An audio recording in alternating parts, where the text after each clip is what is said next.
Greetings, Mavericks and new viewers.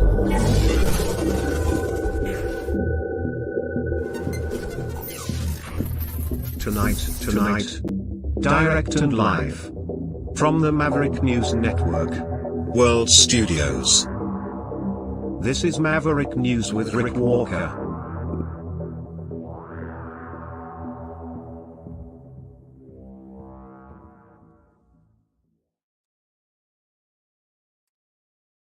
Hey everybody, welcome back to the Maverick News channel. Dragon's going to join us again tonight. Boy, he's on a roll around here. I enjoy the conversations with him, and I know that he's become a fixture for you guys too. So that's pretty cool. Anyway, I'm kind of winging it tonight because honestly, I fell asleep. I did, and I dropped my pen. Hang on, I'll be right back. There I am.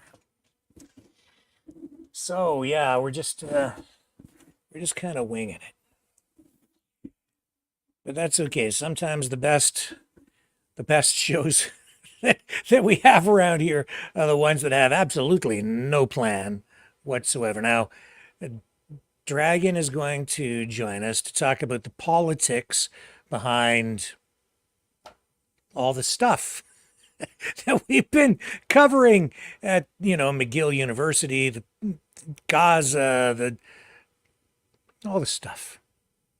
We're going to talk about that. The rise in anti-Semitism, the real reason for these protests, which is a global communo-fascistic revolution. Opinions will vary, as I'm sure you've noticed. We'll get into all that.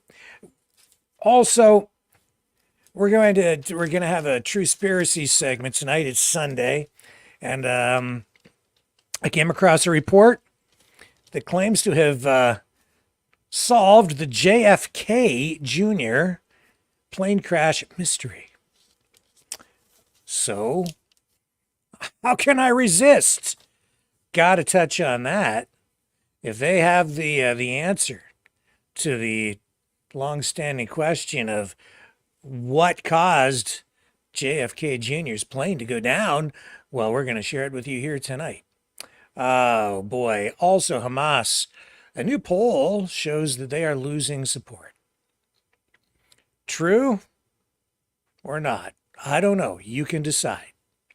We'll just show you the information. And what else do we have here? Oh my goodness. Isn't that enough? Oh, I'm going to share a story about going shopping today. Yeah, not so much grocery shopping, but I just went to a few stores, and I'll tell you about my horrific shopping experience. And I had video shot, but I can't get it uploaded because I shot it on my phone, and I just didn't have time. And I've just been working so much, and I had to get caught up on some other work around here that I honestly fell asleep, which only left me about 40 minutes to get ready for this whole thing tonight. I woke up, what time is it? It's showtime. Stay with me. I'll be right back.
Maverick News. The world is watching.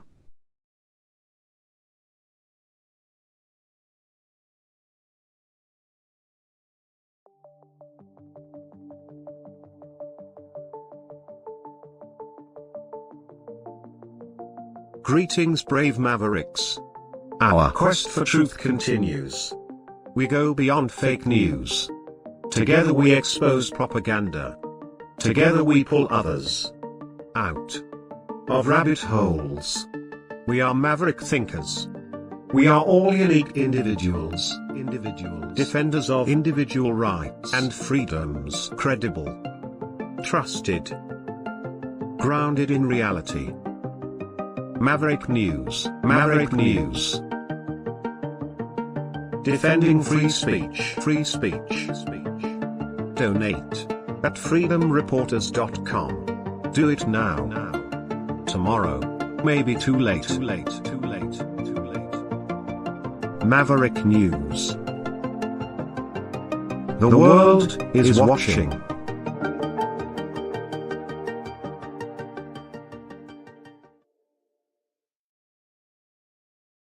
So before we bring Dragon in, let's just touch on some of the top stories of the day. Let's start over in France. A coalition of the French left that banded together managed to defeat the right side of the political spectrum in legislative elections. They've won the most seats in parliament.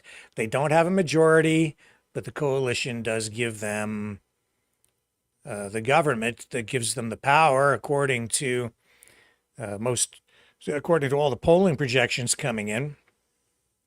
And as a result, it looks like France is going to be somewhat destabilized. This puts Emmanuel Macron's centrist alliance in a second place position, no longer in control of parliament, and the politicians on the far right, as they put it, are suffering a bit of an embarrassing setback after a lot of people were predicting victory from the right. Either way, Macron was predicting a civil war if either of the two sides emerged victorious, and that is what has happened. And even though the left appears to have emerged victorious in this political battle, it looks like we have riots in the streets led by the left. This is what it looks like over there tonight.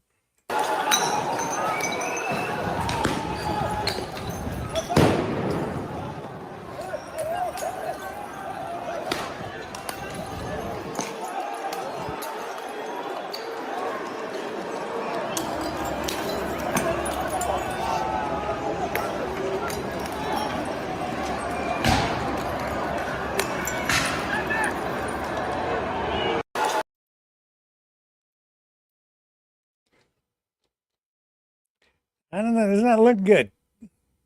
We have more footage here.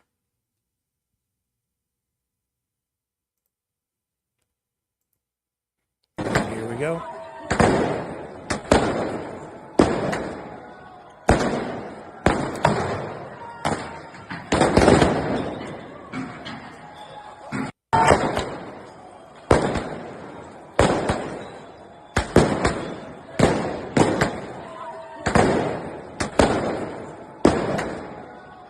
Immigration, the top issue here. Concerns about crime. And we have more here.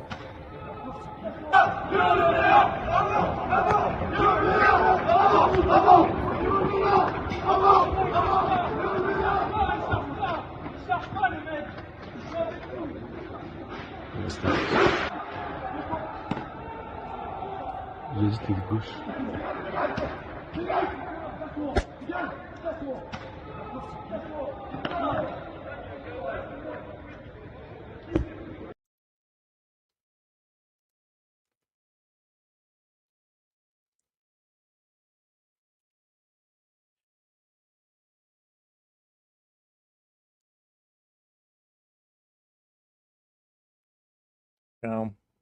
All that going on. What can I say?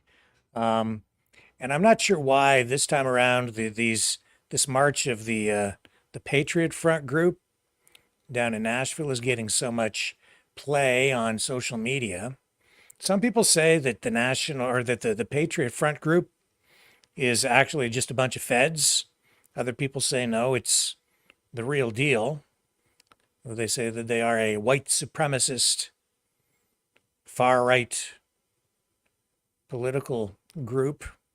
In any event, they marched through New Orleans in response to, or sorry, what am I saying here? The Black Hebrew Israelites apparently marched through New Orleans in response to the Patriot Front marching in Nashville. And this is what that looked like. The Patriot Front group, I don't know. I just don't know what to make of it all. And I'm not sure why this weekend all of this is getting so much play. But here's New Orleans. Flag, Jesus Christ is flag, and I live this world, I live this world, I live those streets, I live those streets. Moses told me, Deuteronomy, if we grow laws, we go to slavery, not to switch it up. Here we go, wake up, take up, and this is how we go.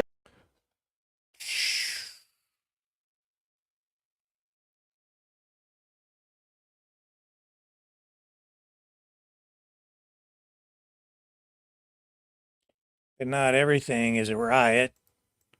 I don't know if this is a riot or a celebration. This is back in France again, where some people are celebrating the defeat of Marine Le Pen. This is what this crowd looked like.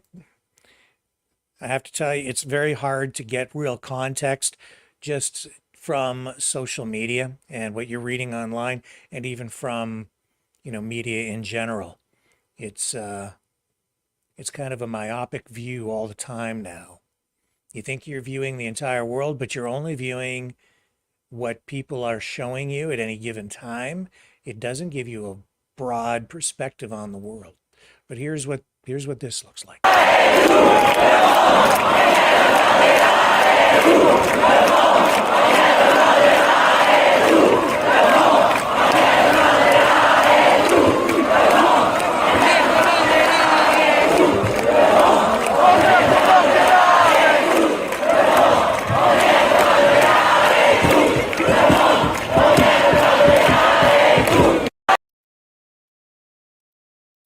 Okay, I'm going to need to take just a short break here. I need to queue up some other video for you. I'll be right back.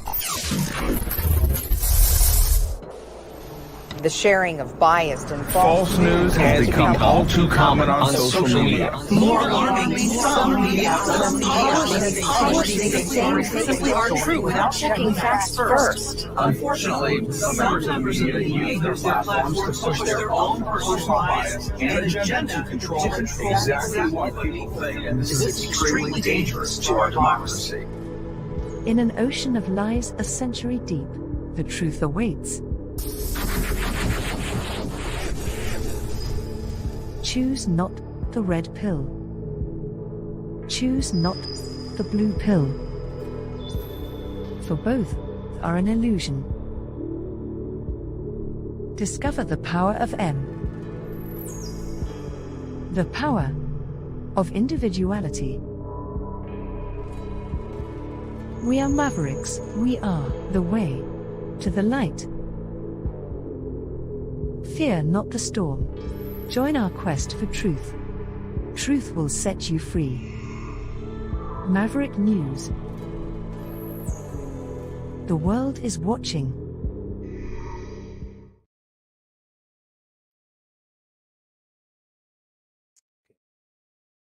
So there's this Khalistan referendum coming up.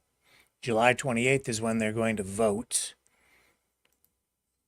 This is being promoted out in Calgary. And they had a gigantic convoy. There, you think that the freedom movement puts on convoys. Look at the size of this. Hang on, let me just, there we go. Look at the size of this.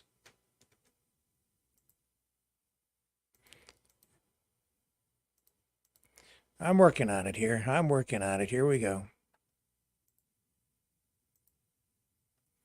Here's a video.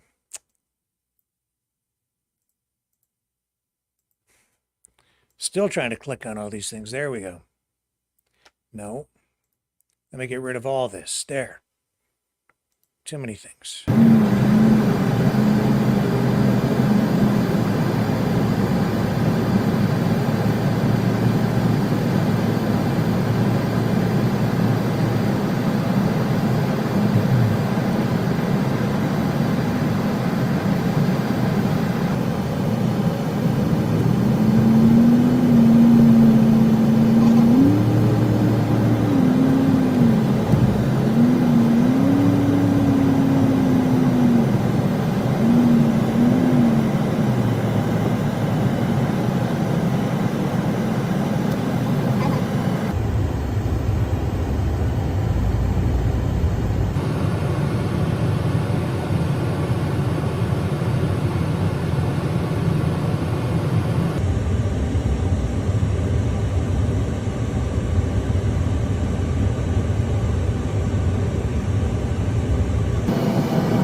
Sizable turnout.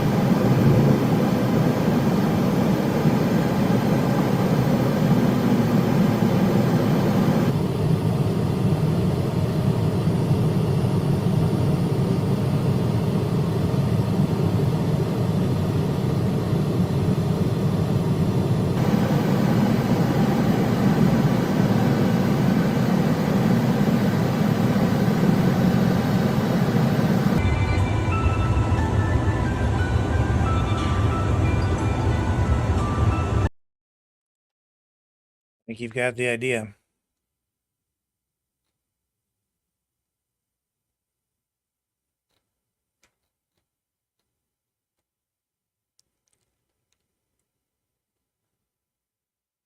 Now, if you go back, okay, there was, I guess, so this is a pretty sensitive area. And there was some vandalism apparently in Edmonton involving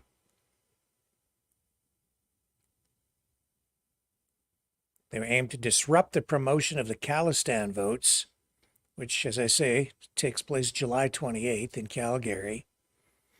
And these pro-Khalistani demonstrators say they will defy the Indian government, and they're determined to cast their votes on July 28th. They posted this to social media today in response to, I guess, banners being vandalized. Here, let me show you this.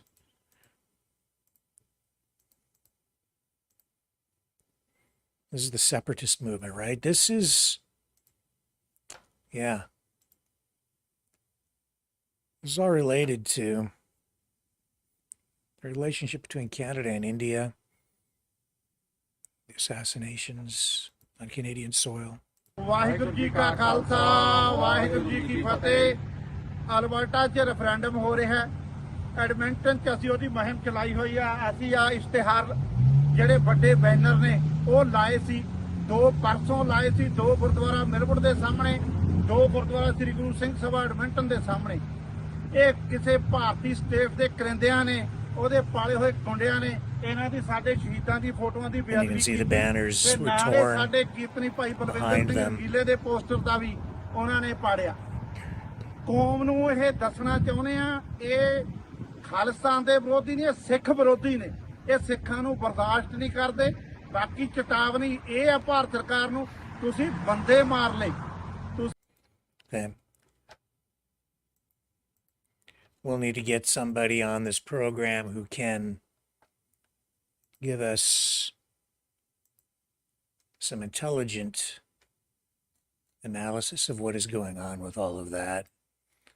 I have only, I have some knowledge, but I don't want to speak too much about it because I need to educate myself more. I know that it's all about the Khalistani separatist movement.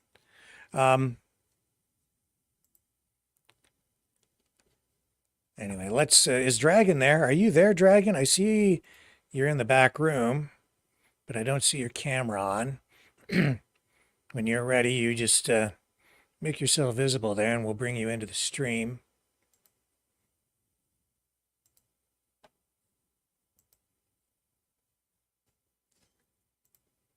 Here we go. Okay. So my shopping experience today, I needed some spark plugs. I thought, no big deal, right? And I needed to get a couple of things at the grocery store. So, you know, when I was a kid, let me just go all the way back to that. I worked at an auto parts place as an intern. It was an intern program through my school. Back in those days, no computers.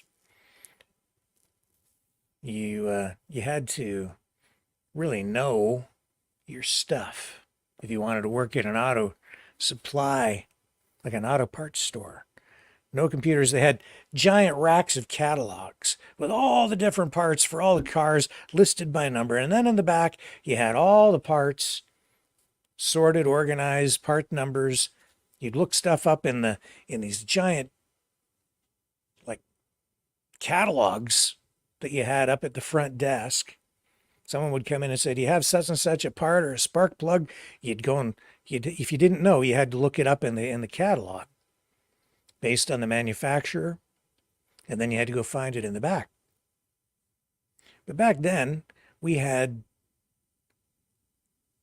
pretty much everything in stock that you needed for all the different cars, and the guys working there, the experienced guys, they knew where everything was. The stuff was mostly manufactured domestically. There was an increasing amount of inventory that was being manufactured offshore at that time. This would be back in the mid 1980s, early 80s. Well, boy, you know, things have sure changed. I went to go get spark plugs today. I could have ordered them online, but I thought, no, I'm just going to go down to the auto parts place. So I go down, and I had phoned, actually, a couple of places, and they didn't have them in stock. I need 6. And they didn't have 6. They had like 2. I'm like, 2? We only had 2 left. Now, I admit the car's old, but so what? It's just spark plugs. Normally, we would have had them. I go down to the auto parts place today. It's 3 o'clock in the afternoon, and they're closed. They're supposed to be open until 4, but they're just closed. I don't know why, so I can't do that. So I thought, well, okay, I'll go to Canadian Tire. They'll be open. So I drive over to Canadian Tire. What an atrocious store. I wanted to get some water, you know, some filtered water. They moved their water machine. So I'm wandering through the store with my water jug. The water machine's nowhere to be found. I ask around. They said, oh, yeah, it's up at the front. You have to go up to the front. So I go to get the spark plugs. I go over to the auto parts place. They don't keep them out on the floor anymore, where I used to be able to just go help yourself. And they had like a catalog there. You could look up whatever you needed and you could pull it off. No, too much theft. So they keep them all behind the parts counter now. And the guy looks them up in the computer and he didn't have any. He had 2 spark plugs to fit my car. And they were $21 each. I'm not paying $21. I'm not giving you $21.99 each times $21.99 times 2 for 2 spark plugs, and I need 6. No, you can get them online for way less. I'll get them. Anyway. So no spark plugs there. So I thought, all right, I'll go to all the other auto parts places are closed now.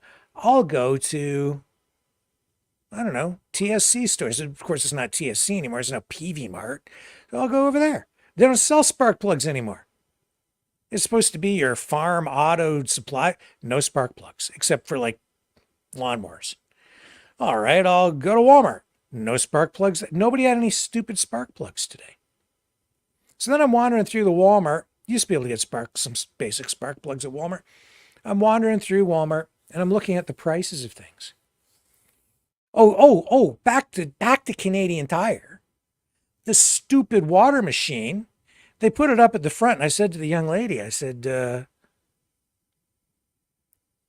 where's the water machine? Oh, it's over there. I said, yeah, I need to refill my jug. She said, oh, it's broken.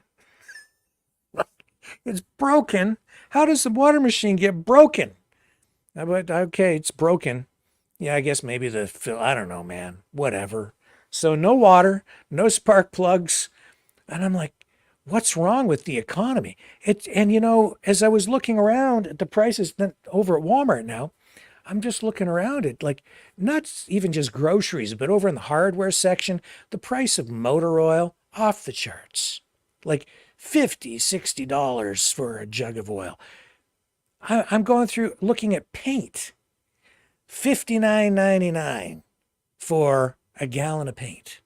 Oh, I'm sorry, that's 3.78 liters. $60, and that's on the end cap. That's the cheap stuff. Then I'm looking at spray paint.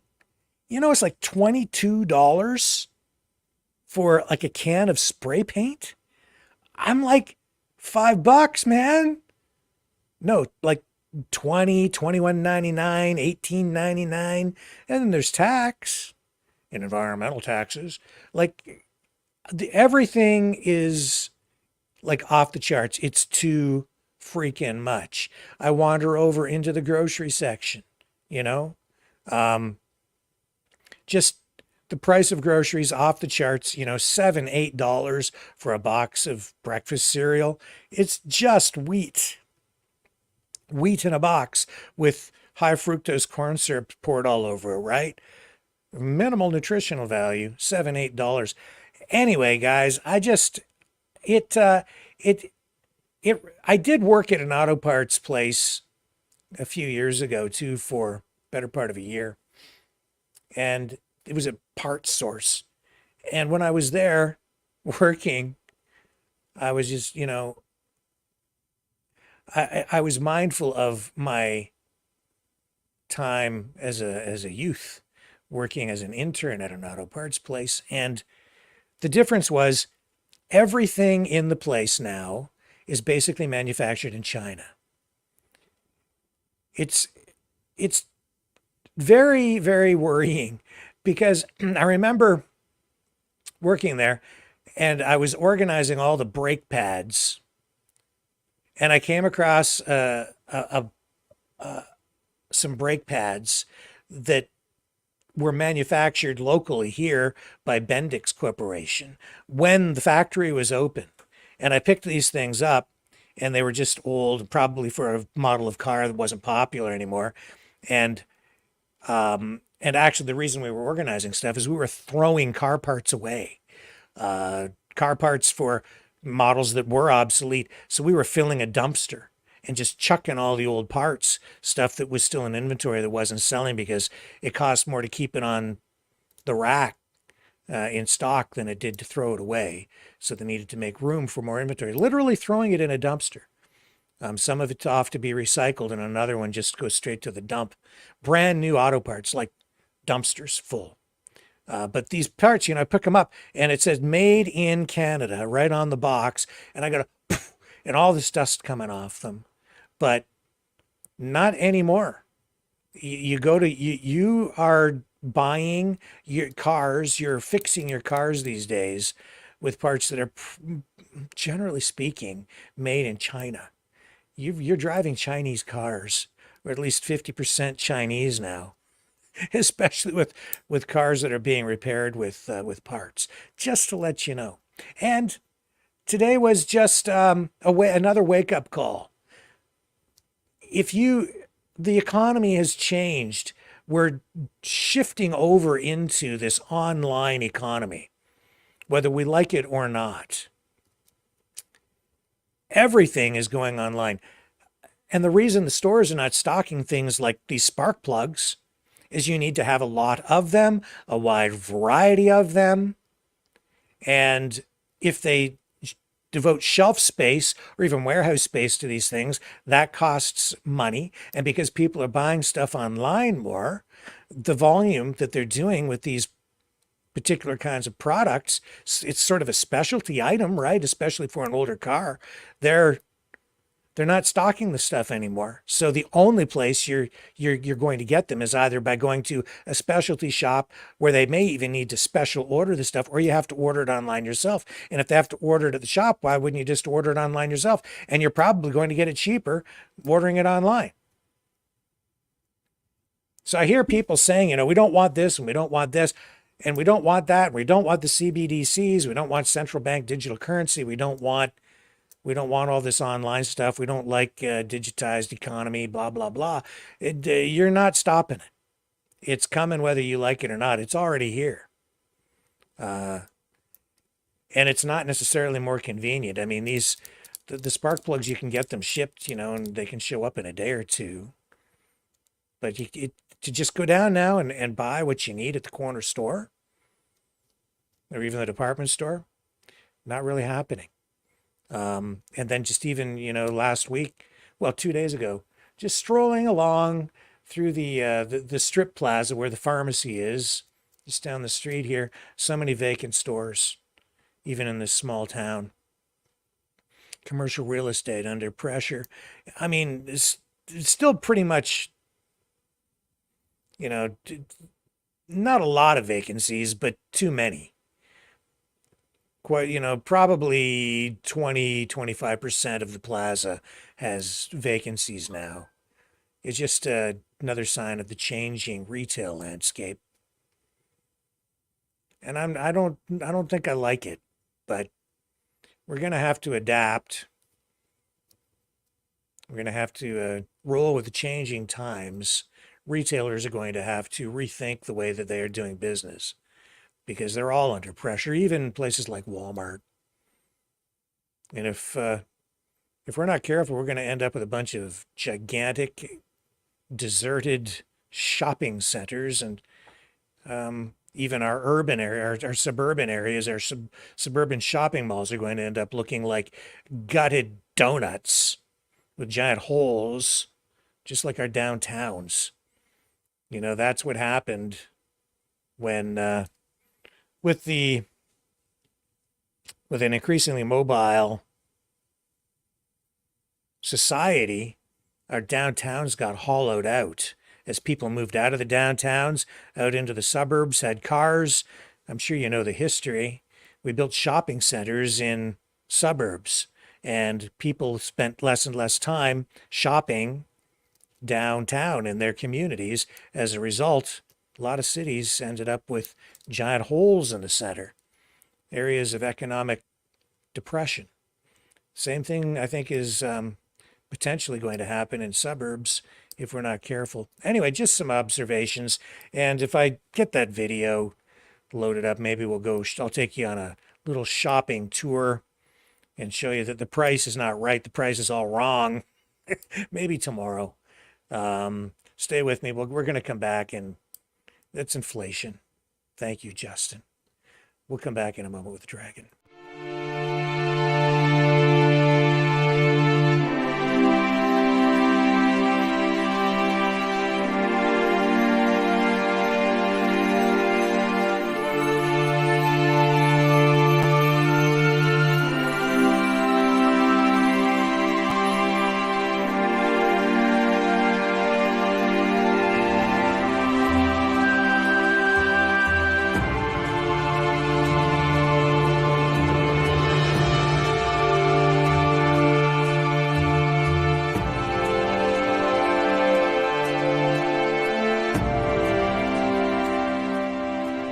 Maverick News.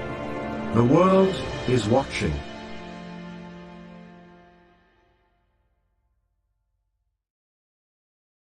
Okay, let's bring the man in. He's back in his lair tonight. Hello, Dragon. Your microphone is muted, sir. My fault. What's up, guys? How are you? I'm just fine. I'm glad you're here tonight because I didn't really have any plan of action tonight. As I explained, I kind of slept in a little bit. I got back from my horrific shopping experience, and I guess the stress was just too much. It overwhelmed me. I was exhausted, and I laid down for what I thought would be about 5 minutes, and I was just zonked out. Of course, I am, as I keep telling people, I am getting old. So I need my nappy time like Joe Biden. Well, you know what? To explain a little something, the other day I wasn't much getting sleep, right? But there's a little secret here.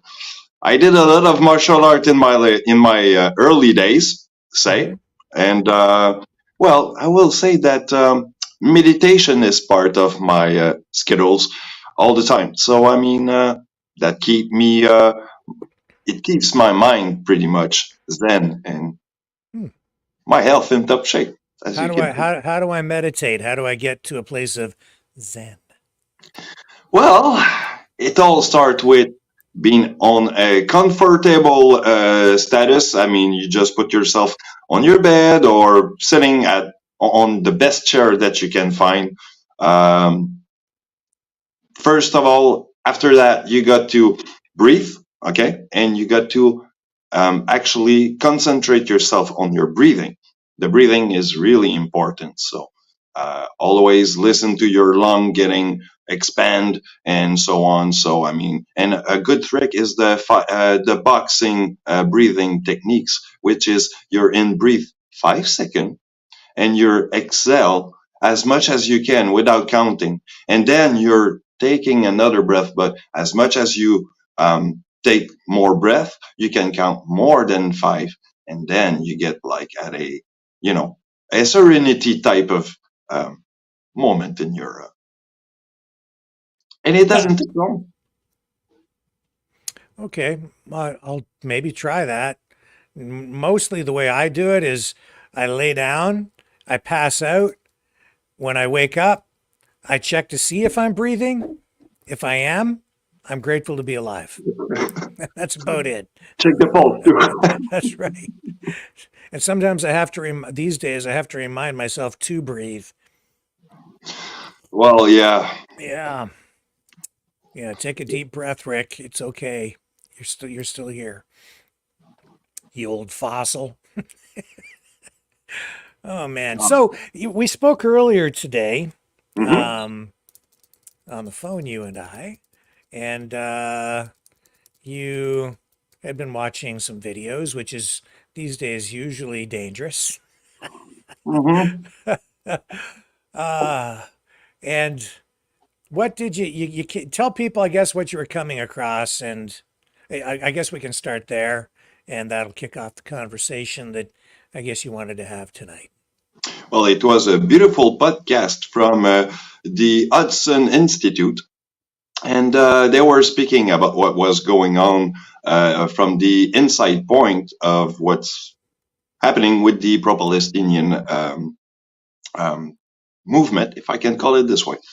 So yeah, this is what it is. And to tell you the truth, it's more than what the eye seems to look at. So, I mean, yeah, there's more behind the truth here. Right. So yeah, this was and through our conversation, of course, I sort of directed you over to that particular video because I'd seen it over the last day, and it just I thought it was an excellent discussion because we had.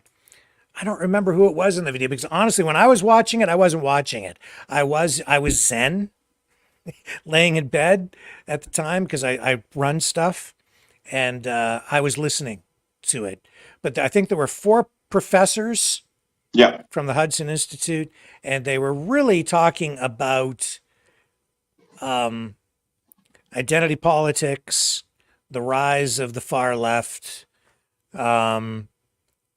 why we're experiencing these protests on campus that appear to be pro-Palestinian, but are really what I've been saying. They are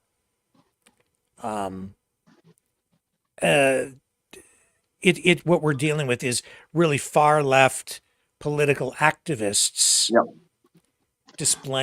protesting on campus as part of a communist / fascist revolution. Yeah, well, it's a sort of a totalitarianism tool, if you will. Mm-hmm. It's a tool for fascism and mostly for what you called a fascist / hybrid. It is exactly what it is, and the people that is behind that is actually the people that they are pointing at. So, I mean, that's kind of weird. Let me just see. I wasn't going to run anything from it. We were just going to have the conversation, but let me, I think I'm going to see if I can find the video. Maybe because there were at the beginning of the video, it's the guy who, man, oh man, oh man, oh man, oh man. Let me find it here. It's Here it is here. I've got it. Okay, this guy here really provides a good snapshot of what this is. Let's bring it up. I'll share this portion of it with people because he sums it up, and then we can have a broader discussion about what he says. Here we go. This is the agendas of Jew hatred. Campuses to see that there's a lot more going on here than just protests about Israel or hatred of Jews, that there are lots of other agendas at work. We want to get to the bottom of that, try to understand it a little better, and maybe even come up with some ways of addressing it.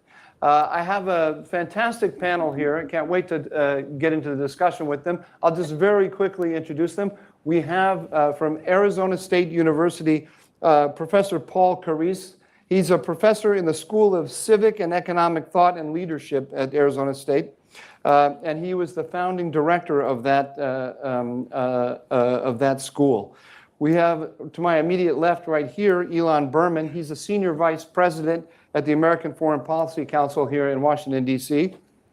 To my far left is Daniel Schwamenthal. He is the director of the AJC, that's the American Jewish Committee, the American Jewish Committee's Transatlantic Institute in Brussels, Belgium. And last but not least, we have Hudson's own Liel Leibovitz. He's on the screen there, and he is also an editor at large at Tablet Magazine. Paul, let me turn to you. You're working in academia. You're seeing what's going on our campuses up close. It seems to me, at least, that the universities have really been the incubators of a lot of the thinking that we're contending with here. Can you just give us a bit of an overview about where is this coming from, and what, in your mind, should we do about it? Thank you, Mike. Thanks for inviting me, and it's great to be on this panel. Yes, I agree that a major source, maybe even the epicenter of the surge in anti-Semitism we're seeing in America, really starting at least a decade ago, is the American university, especially elite college and university campuses, whether they're public or private. You could probably map that according to where Students for Justice in Palestine has its chapters. I think over 300 across the United States. One further way of mapping this is that the more selective and elite the campus is, the greater the preponderance of faculty on that campus who are propagating the illiberal, postmodernist, and either quasi or fully Marxist views that are hostile to any traditional understanding of America. And then one manifestation of that is what we now call identity politics or identitarian philosophy. So the source of the identity politics is the postmodernist philosophical view that there are no fixed truths in reality. There are only power struggles. There are only categories of oppressor and oppressed. And then the international relations cousin of this kind of identity politics and postmodernism is the view that America is the lead agent of imperialism, has been for 400 years in a sense, first in North America and then globally. So America in this philosophy is the white settler colonial oppressor par excellence of indigenous peoples, of people of color, of the other. And so in a nutshell, the new form of the oldest bigotry, anti-Semitism that we're seeing on American campuses is the mode of identitarian politics, which makes Jews, especially in Israel, but basically Jews anywhere, honorary white settler colonialists.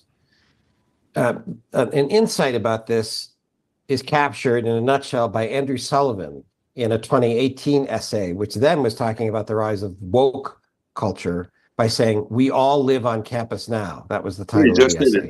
But it anticipates the philosophical foundations of this new anti-Semitism. So this is Andrew Sullivan. The goal of the woke culture now is not the emancipation of the individual from the group, but the permanent definition of the individual by the group. We used to call this bigotry. Now we call it being woke. So you see, we are all on campus now. But earlier in the essay, he described this identitarian woke philosophy in this way. It comes close, this is Sullivan, it comes close to an attack on the liberal project itself. Marxism with a patina of liberalism on top is still Marxism. And it's as hostile to the idea of a free society as white nationalism is. So if you wonder why our discourse is now so freighted with fear, why so many choose silence as the path of least resistance, or why the core concepts of a liberal society, the individual's uniqueness, the primacy of reason, the protection of due process, and objective truth, why these are so besieged, this is one of the reasons. So to fast forward to 2024, after we've seen violently anti-Semitic demonstrations and occupations on elite college campuses, you could also look at the recent protests that surrounded the White House.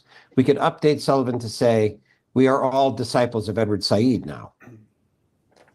I think this represents a crisis of American national culture and also for American national security. And I'll cite another academic, public intellectual. The historian Neil Ferguson tried to capture this in a recent essay by comparing what's happening on American university campuses and elite culture to what happened in the German universities in the 1930s. Faculty and scholars abandoning the liberal and truth-seeking mission of the university to become dominated by sophisticated and sophistic versions of bigotry and irrationality.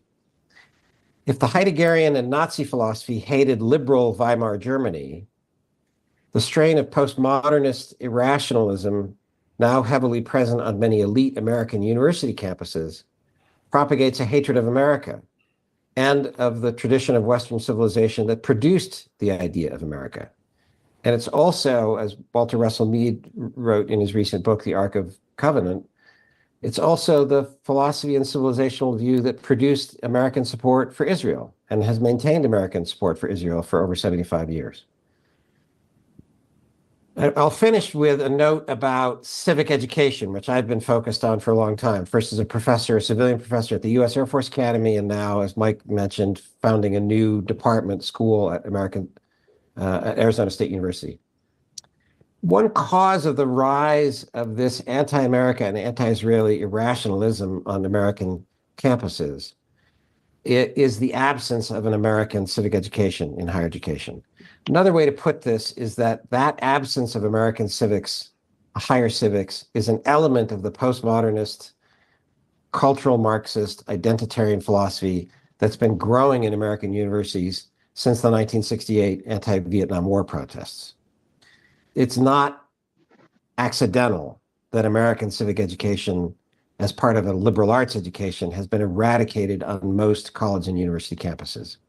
Even center-left and center scholars in the past decade have noted this bizarre absence of a higher American civics in the American university to prepare informed, thoughtful citizens and civic-minded leaders. That role has been repudiated or abandoned by my discipline, political science, but the same is true in history and related disciplines. And also university trustees, boards of regents, presidents, provosts, et cetera, have abandoned this in setting general education requirements. The vacuum has been filled by this postmodernist, cultural Marxist willfulness and irrationalism. It's present among a significant number of faculty in humanities and social sciences. It's also now spread, obviously, to students who have been more or less duped by this kind of teaching. Richard Haas's recent book, The Bill of Obligations, talks about the absence of an American civic education, its crisis dimensions for American foreign policy, although he doesn't point to the cultural Marxism and postmodernism as sharply as I'm addressing here. So I'll finish with this more pointed way of seeing why this spike of anti-Semitism is a crisis for America and for American national security. It's that the center has disappeared on the American campus and in elite culture. One way of thinking of this is that the most powerful and well-funded parts of the university and of elite American culture are quantitative studies in STEM, in medicine and health, in the hard social sciences, in the business schools. And at the other extreme, smaller but very potent, are the postmodernist, cultural Marxist elements in the soft social sciences and the humanities.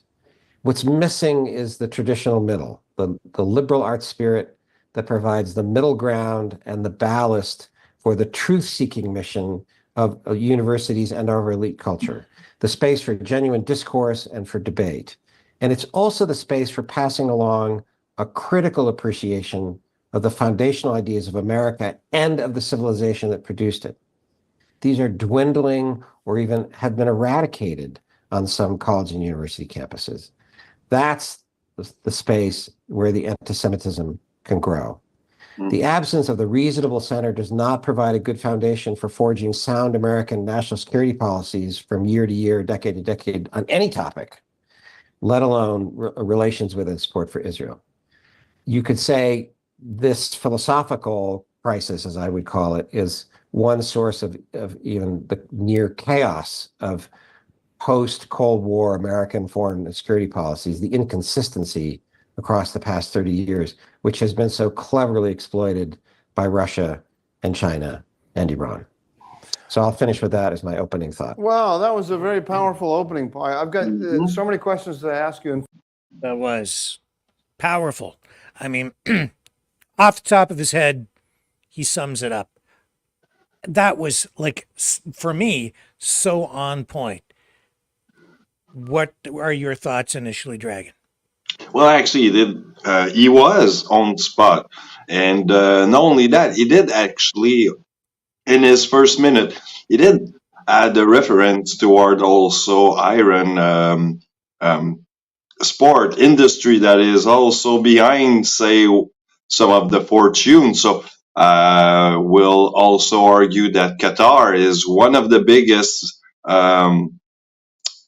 sport team kind of thing. You know, I mean, Qatar has a big team. It has a lot of revenue, and probably that some of this will be sum up in there. But the thing is that he was saying a lot of things about Russia and what was going on also with other countries. So yeah, to get on point with that, you see where the communist, if you will, is trying to infiltrate and push on some ideas around, and mostly to the youngest.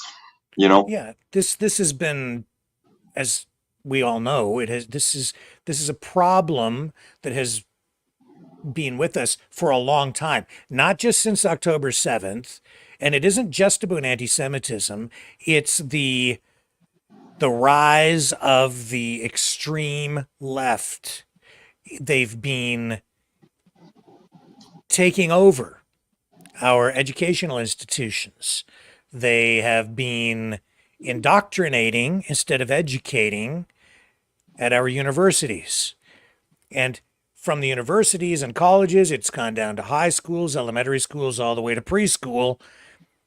And now you're seeing drag queen story time with young children.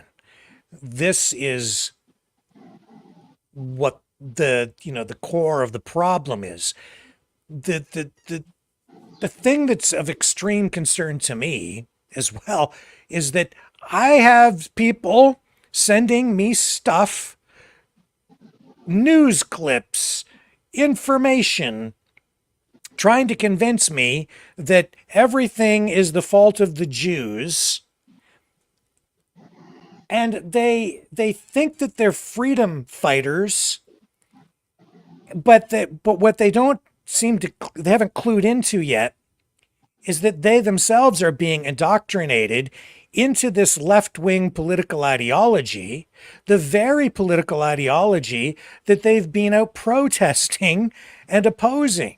And now they're supporting it. They're being pulled into it unwittingly. They don't know that they're supporting the very political ideas that got us into trouble to begin with, especially during the pandemic. During the pandemic, everything was flipped upside down. The world was literally flipped upside down. Individual rights and freedoms went straight out the window. Everything was focused on the collective. No longer was I just responsible for me and my actions. Now I suddenly became responsible for the collective. I had to stay home, locked down, because it was my responsibility to make sure that nobody else got sick. Even if I wasn't sick, I wasn't allowed to go outside in case I might be sick. And I couldn't risk possibly infecting somebody else because it's my responsibility to not infect somebody, even if I'm not already infected. It's my responsibility to wear a mask, not for me, to protect me, but to protect everybody else. It's my obligation to the collective. It's my obligation to get a jab in order to protect other people, not to make sure I don't get sick, to make sure other people don't get sick. You see how everything got inverted? Yeah. Well, I see where you're going. It's kind of what we have said on the phone earlier today, right? When for example, in the 1930s, when the Nazi was a thing and starting to have some holds in the mind of the people, some policeman from Germany was sent to Polish, and most of them would probably argue not to go there because they don't want to do the bad deeds around these part of the world. But the thing is that some would have argued that no, if I don't do it myself, it's like if I would throw the towel and say, Rick, you're up to do it for me because I don't want to do it. It's a nasty job. So it's like it's the same kind of approach. It's the mentality of the herd, if you will, that is being attacked, and you want to be part of one or the other in a way, but yeah. So what you're talking about is the techniques that were used to manipulate people into doing terrible things to other human beings, exactly. Including sending them off to concentration camps or exterminating them, killing people, and the conditioning that people were put through in Nazi Germany at the time in order to get them to carry out these acts. And so you're Mental seeing conditioning. and you're seeing similarities between what happened then and what's going on now. And we certainly saw that kind of mentality take hold during the pandemic when people were actually literally talking about putting people into camps to protect the collective against the unvaccinated. Headlines on major newspapers polling people talking about exactly that. And the mind manipulation that took place en masse to get people to embrace that kind of ideology, that as much as that was being used in Nazi Germany, what people need to realize here is it's the far left and the far right coming together, both of them employing these authoritarian, totalitarian tactics. It's the same basic approach to collectivism that got us into trouble during the pandemic. We're seeing it again right now, and yet some people here sending me information have not clued in. They don't realize that they were opposed to that authoritarianism during the pandemic, but the very people who are doing that to us are now the same people who are out on these campuses, right? Mm-hmm. Occupying the space, violating the rights of others, anti-colonialists, anti-American, anti-Canadian, anti-freedom, because they are collectivists. They don't believe at all in individual rights and freedoms, as you have experienced on those campuses at McGill University, where they have said, you are not allowed to step foot on this front lawn because we say so, because we've taken it over. Mm-hmm. We're in charge here. You don't get to come in. That's not freedom. And yet I see some people saying, but they're oppressed because, and they're buying into this because this identity politics, this woke, progressive political ideology is all predicated on equality, the oppressed versus the oppressor. Exactly. As he said, this has the patina of some new form of political ideology, but at the core, it's still Marxism. That's exactly what it is. It's Marxism, communism, fascism converging. It's all authoritarianism. And what's missing here is the core of liberty, of freedom, the very things that our nation was founded upon in the beginning. Freedom and liberty, individual rights and freedoms. There's not even a discussion of that anymore on campuses or even within our political discourse. It's been completely erased. And with that, they are in the process now of erasing our culture, and everything is being, everybody, they're getting people to look at everything through the lens of equality, or even more accurately, equity, which is not equality. Equity is about equal outcomes for everyone. Equity. There's a difference between equality and equity, and almost nobody understands that they're using these two, this word, for a very important reason, but we can come back to that. I'll throw it over to you because I've been talking too much. No, actually, you were on point, and to quote what one of the panelists have said, it's reinventing the idea of the totalitarianism, using the inequality between the social structure and the structure of liberty in our college and university. So basically, this is what it is. You know, they are using those words just to, like I said yesterday, use the right word, you know, to make you adhere and support this idea or this movement by, you know, look, it's not equal here because those people are doing this to us, but we can do these. So we're going to take over this part of the camp and do a campment, or this part of the lawn here. And yeah, I mean, this is what it is, so And it's a great example. because if one side in a conflict in this power struggle is seen to be oppressed, they then get elevated to a place where, well, we have to give them the power. That's the mentality. But that creates this bizarre, never-ending cycle, if you think about it, because once you give the power to these people, like, they're trying to equal everything out and make sure that everyone gets equal outcomes through equity. I don't know if people understand the difference between equality and equity. Equity is something that is built up over time. You can think of it in these terms.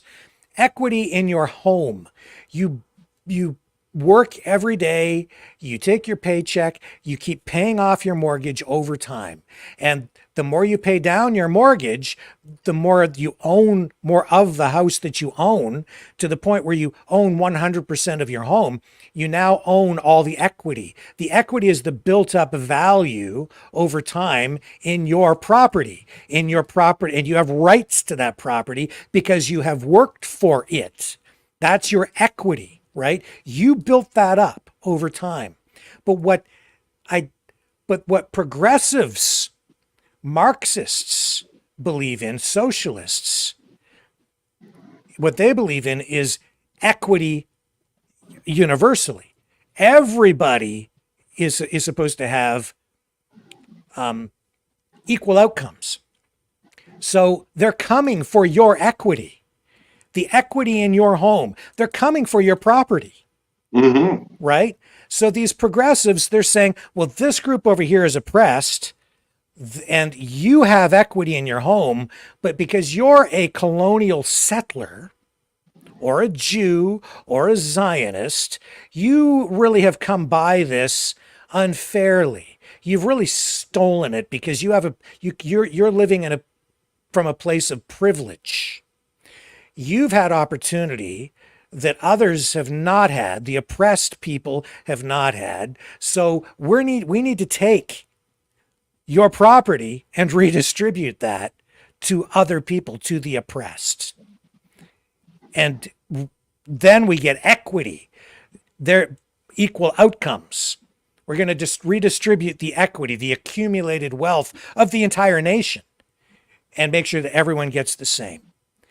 I don't think that's fair, because you over here work all your life, and we're seeing that with Trudeau right now and the capital gains tax increase, where he is saying it doesn't matter if you've worked and you have like an income property or a second property, like a cottage or a second home or whatever you've worked for all your life, we're coming for it. We're increasing the capital gains tax on those properties. And we're going to take that up to like 70% of that. So you lose 70% of what you have accumulated in additional wealth over time, which is not even a true representation of what the property capital gains is, because it doesn't fully take into account inflation either. They're basically, the government's coming and stealing your property so they can give it to other people. Well, makes me think about what the WEF was saying for a time, right? I mean, look, if you're not at home, somebody could take your own just because they need to, I don't know, go sleep, have a nap, something, or eat a little something. Then, when you come back, you just throw them out. I mean, I can get your car if you don't use it, just because you're not using it, and that would make less car on the. I mean, it's weird, but I see a similarity here. And I understand that we have to pay taxes, and I understand philanthropy. I understand that we need to give people a hand up sometimes, and not just a handout. So, I've always understood that there's a place for some degree of socialism within our society, and we've had that for a long time. And generally speaking, it works fairly well because we're a very productive society. So people are willing to pay some taxes to make sure that the least fortunate, the most vulnerable are taken care of in our society. But at a certain point, it becomes excessive. It becomes oppressive of the government to do this to the people, and it becomes a violation of property rights.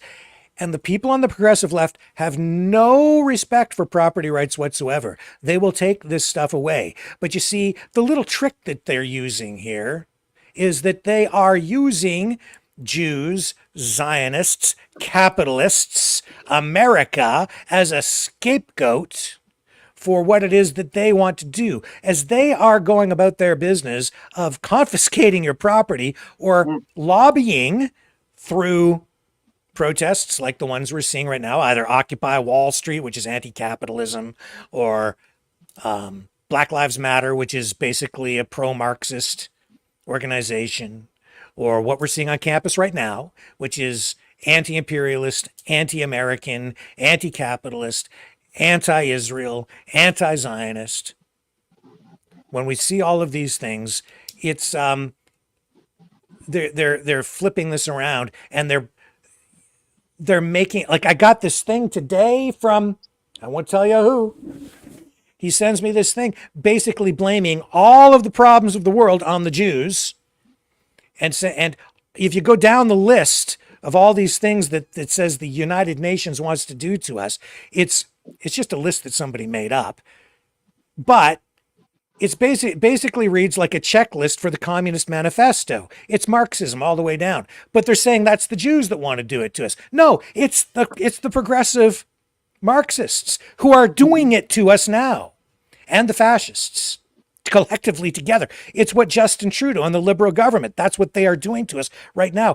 And what my friend who sent me this stuff today doesn't understand is that the people on campus right now, they're aligned with Justin Trudeau. It's just that when Justin Trudeau and the Liberals speak in public, they have to pay lip service to the Jewish community for politically correct reasons, because they want the votes and they can't come off as appearing to be anti-Semitic, when in reality, they're supporting all the immigration, they're supporting the Arab nations, they're supporting the pro-Palestinian position at the same time. They're playing both sides at the same time. But ideologically, they're collectivists. They are not free market capitalists at all. They are not pro-freedom. They're not pro-property rights. They're let's confiscate everything and redistribute it. And if you get into Jagmeet Singh and the NDP here in Canada, it's even worse. And if you get into the Democrats in the United States, they're basically aligned too with Trudeau and the NDP and the socialists and the identitarians and the postmodernists. That's where all of this comes from. And you can then move into the libertarian wing of things and so on, and you'll find, even more extreme elements of these political ideas. But they kind of fold back into the Democrats, to the Democrats' side. This is where people are getting trapped in this populist movement that we find ourselves in right now, which is attracting people from across the political spectrum, and why people who consider themselves to be even conservatives are very confused by all of this. They don't recognize what's going on, and they're being sucked into it, and they're being directed over to information that is basically, it's all, Marxist indoctrination material online that is sucking them in deeper and deeper and deeper and further away from what freedom actually is. Am I making any sense, or am I babbling too much? From Maggie, there's one comment on the board that I see from Maggie. She's saying that it's NATO. Well, yeah, you are right by saying it's part of NATO, probably. But I mean, it's not. Sorry, what's that? What's the comment here? NATO actually is what the pro-Palestinian would call the Jewish capitalist or colonialist. This is the colonialist power that comes around here, and people are misunderstanding what NATO really is, right? This is a misunderstood. this is why people are discombobulated by all of this. The reason being, it's these old. The reason people have not recognized the warning signs is because all of these old anti-Semitic tropes, they've been repackaged in new language. They haven't just come out to say, we hate the Jews. They use the word Zionist now, and that expands things. So you have to begin to understand the language that they're using, because they keep changing it over time. And they speak, I would say, in code is what they do. These far leftists, more so on the left than on the right, but they're both using code words. Zionism is one of the key ones. Well, between you and me, and someone who's Nazi nowadays wouldn't come out like say, "Hey, I'm a Nazi and I'm pro." No, they won't come out like that. They will use language to say, "Well, I'm not a Nazi, but I don't like the Jewish people." Mm-hmm. See, and what they're using is these Saul Alinsky rules for radicals tactics, where they project what they're doing onto the other side and blame what they're doing on them. So when people are saying no to NATO, and when they're blaming it on NATO, it's actually them that's doing it to you. You see, NATO, if NATO was truly as authoritarian as people make it out to be, if the United States was as authoritarian as people make it out to be, countries around the world would look like a lot different than it does today. Not to say that NATO's perfect. The United States has made a lot of mistakes over time, right? But I'd say the US, the West, we get sucked into a lot of these conflicts. We get sucked into wars. We've been sucked into the Middle East. And at times and you're damned if you do and damned if you don't. Russia, to some degree, even will get sucked into things as well, but not on the same scale. Sometimes, but they don't talk about it as much over there.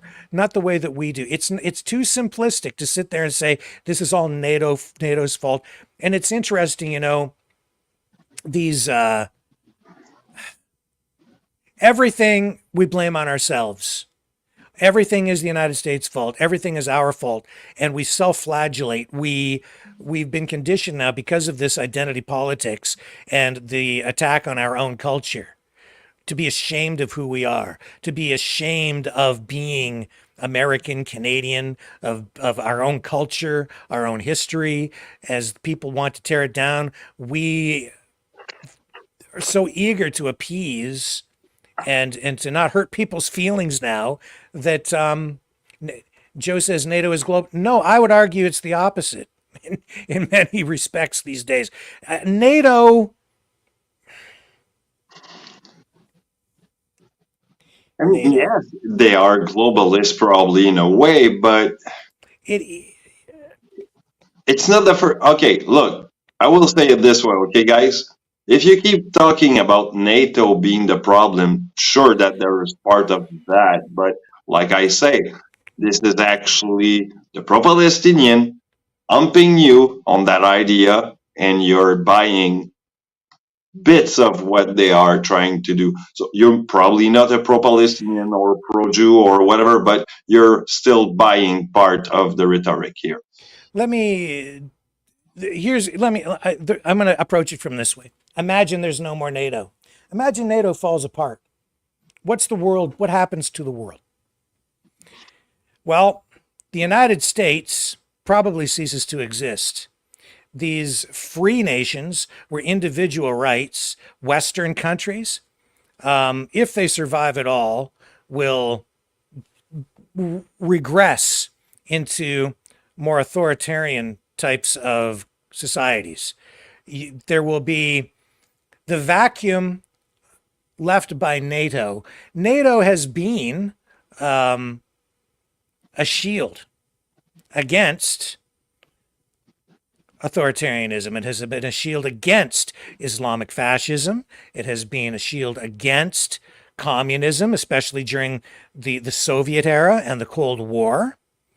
We saw a celebration of the end of communism when those Soviet states like Poland, Ukraine, and others were liberated from the old Soviet Union and communism. And we've seen these nations over time join the West, join the free world. What do you mean by the free world? It's the West where the rule of law, the sovereignty of states is respected. It is a respect for individual rights, due process in court, innocence until proven guilty, all of these fundamental things that predicate freedom. That's what the West is. That is what NATO has defended for, well, since the Second World War. That is what it has been about. That is what the Cold War was about. You take NATO out. I mean, you got first a global economy in shambles. Second of all, you got also like all the territory being under attack, probably for some reasons in a way. And not only that, you got a cultural type of, I mean, it's, the culture is being under attack on the same way. But Yeah, and if you take away NATO, you can also take away the Geneva Convention and all those conventions that has been brought in the history about the human rights and so on. So Joe is asking a very good question. Let me ask this. Without the United States and its power, does NATO really mean anything? And I would say this. Yes, but without the United States, NATO wouldn't exist.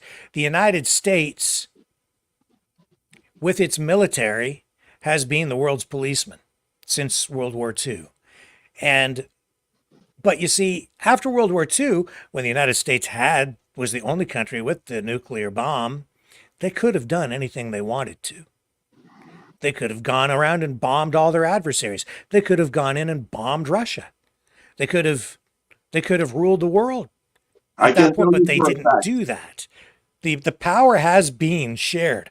Now, the other thing that we need to be aware of here is that when people talk about the military-industrial complex, yes, it is a problem, but it's also a solution.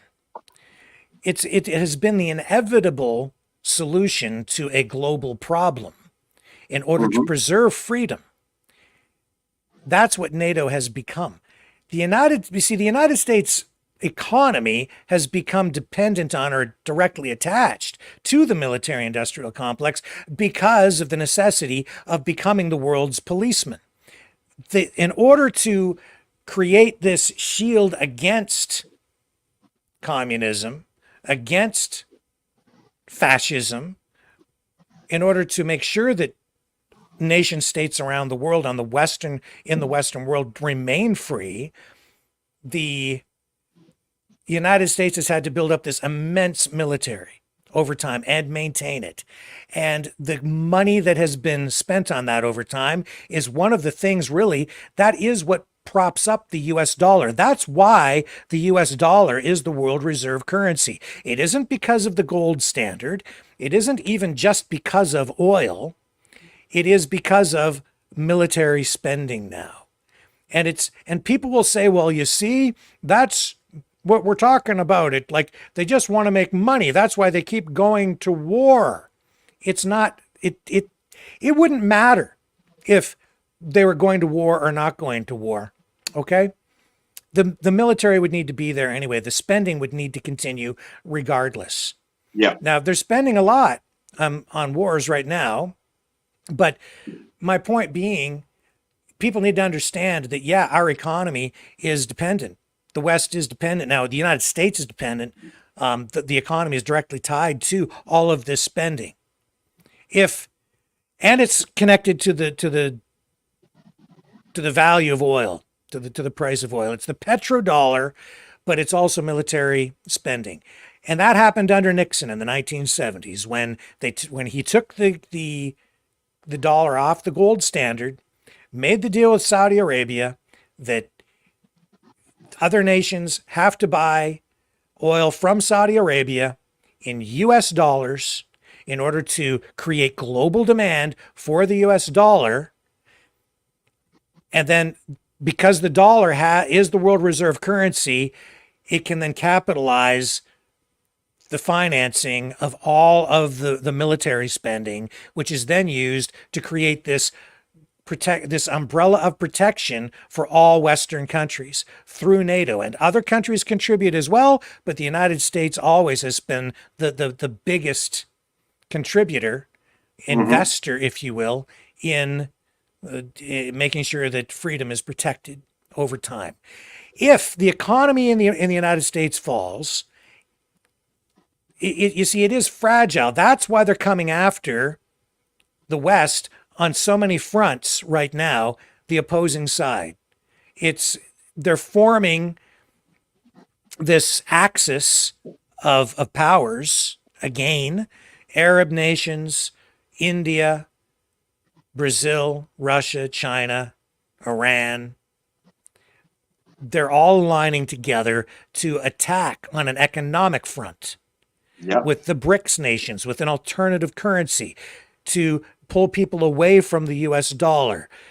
They're chipping away at the alliance between NATO countries. They're trying to break up the NATO alliance. If they can erode that, if they can even in Ukraine, if they can. The surgence of the BRICS right now. Sorry, what's that?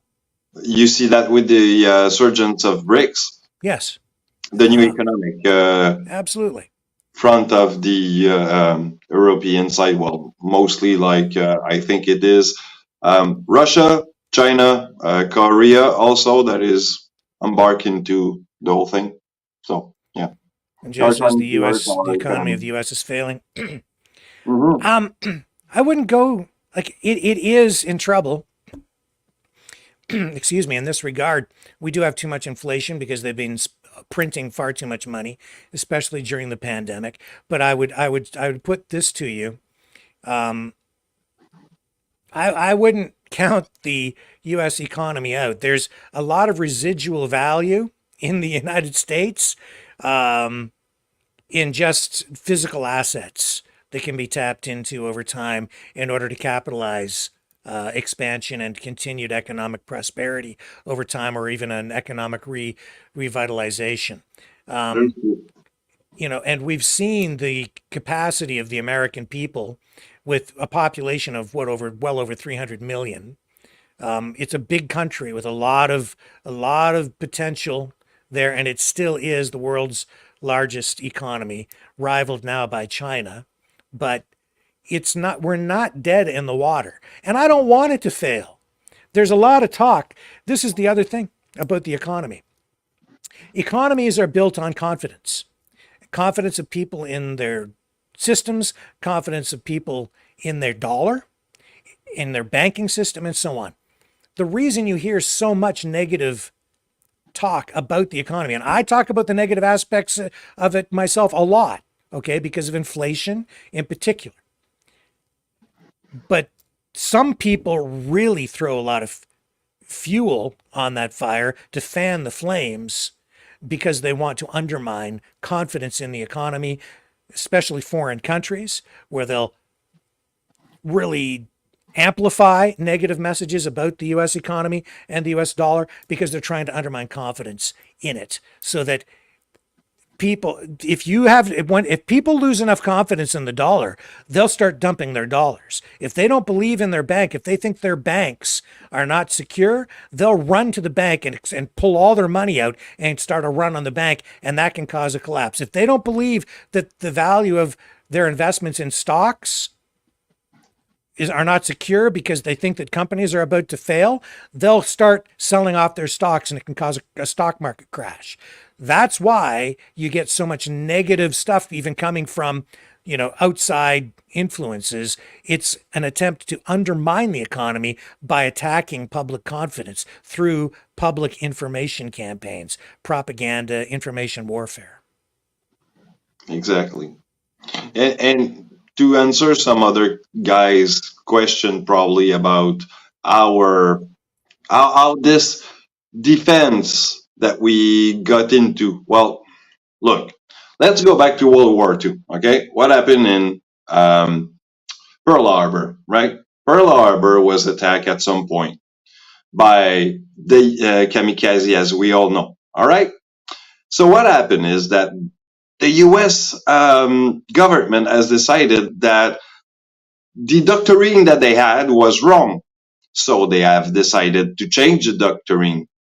And that doctrine became what we had later, the police of the world, because of actually what was happening right there. And they were being attacked by communists. And remember that this is where the US has decided to, put down the communist parties around the world, if you will. So, and this is where the marine defense has become pretty intense, because I can tell you, the naval of the US back in, say, from 1941 to 43 has became pretty intense. Okay, they have built a lot of shit and they have contributed in a lot of naval battle. And not only that, but the naval American Navy was actually the force, if you will, of the American, and this is what became the police of the world, if you will,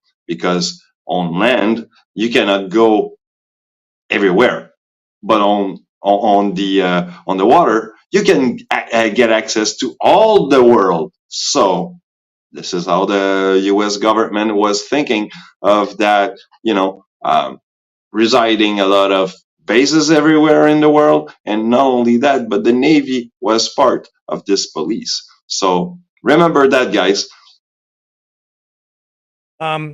Joe says we don't need to be the police of the world.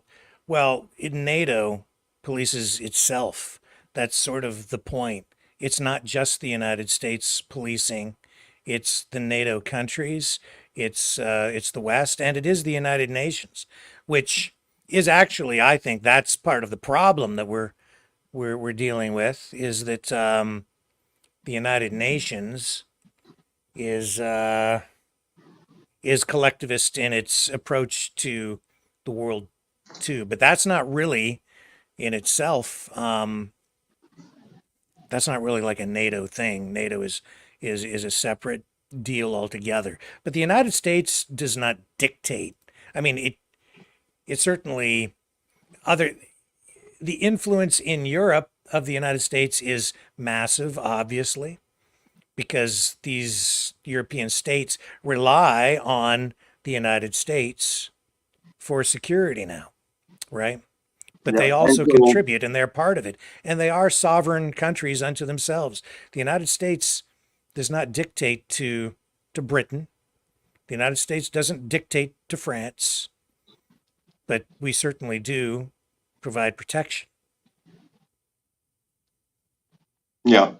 And I mean, this is why we also are culturally a lot of westernized country. That's because there's a lot of Western culture, if you will, being supported in other country. And I mean, economically speaking, I mean, they want to have Coca-Cola and stuff around like that. They want to have some McDonald's branches around, and that's totally okay, but this is not what I would call colonialism. It's more like capitalism. So do not fall for that one too.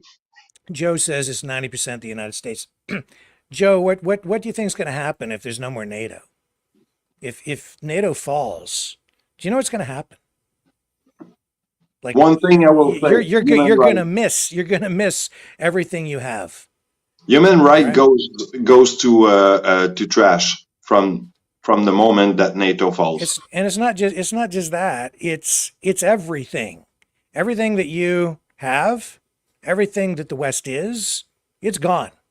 NATO goes away, the West goes away, the United States will cease to exist.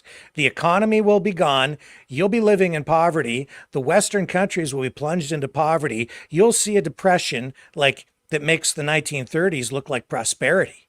Okay, that's what will come, because the dollar will be gone. The US dollar will no longer be the world reserve currency. There won't probably be a US dollar. There probably won't be a United States. There won't be a West. Everything will be fragmented.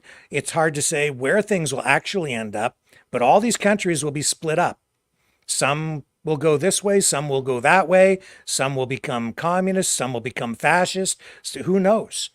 But it will be hugely disruptive to the point of it will plunge people into despair. Everything here, everything, you will own nothing and you will not be happy. And freedom, as you've come to take for granted, all of us have taken for granted, will be gone. This is the last place on earth where we have what I would say is a society based on liberty and freedom. No other country in the world. Long gone. And if you're going to miss it when it's gone, man. And people here are calling for the destruction. That, you know, people are like, let's tear it all down. I don't want to tear it down. We have some problems. I say, let's fix it. Other people are like, no, it's got to go. We need a whole new system. Yeah? Really? Well, go hang out with the people violating everyone's rights out on the university campuses then, because that's where you belong, if that's what you think. But I'm not there. I'm all about individual rights and freedoms, freedom, liberty, justice, rule of law. And you know, the way we're coming under attack is because this identity politics that until the last number of months, people on the freedom side have been really opposed to. They don't like identity politics, and now suddenly they're embracing it without realizing they're embracing it. But it's all based on irrationality, because liberty, individual rights, Western society has been really based on rational political discourse, rational political thought, rationality, and realism. It's recognizing that certain things are real and analyzing things from a rational point of view based on constitutionality, on constitutional law. That's what it is based on. All of the authority from that coming from the people. What right now we're seeing is this, where people are being duped into supporting this collectivist, anti-American, anti-imperialist, anti-colonial political ideology. It's irrational where people are being told, because it's this postmodern political approach to things where people are being told you can be what you want to be. Everything is a construct. You can identify as a man or as a woman. Your country doesn't really exist. It's not a real thing. It's just a corporation, which is code for it's a capitalist society that we need to tear down. It's corporate. It's corporate/capitalist. This is what they're selling people. Because it's just a corporation. It's not a real country. It's not a real thing. They don't have any authority. So it's fine to oppose it. They don't have any authority over you. It's anti-corporatism, anti-capitalism, anti-American. It's anti-you. It's anti-individualism, anti-property rights. And people are embracing it because they don't understand the language and they don't understand what they're really selling you. And they don't really tell you.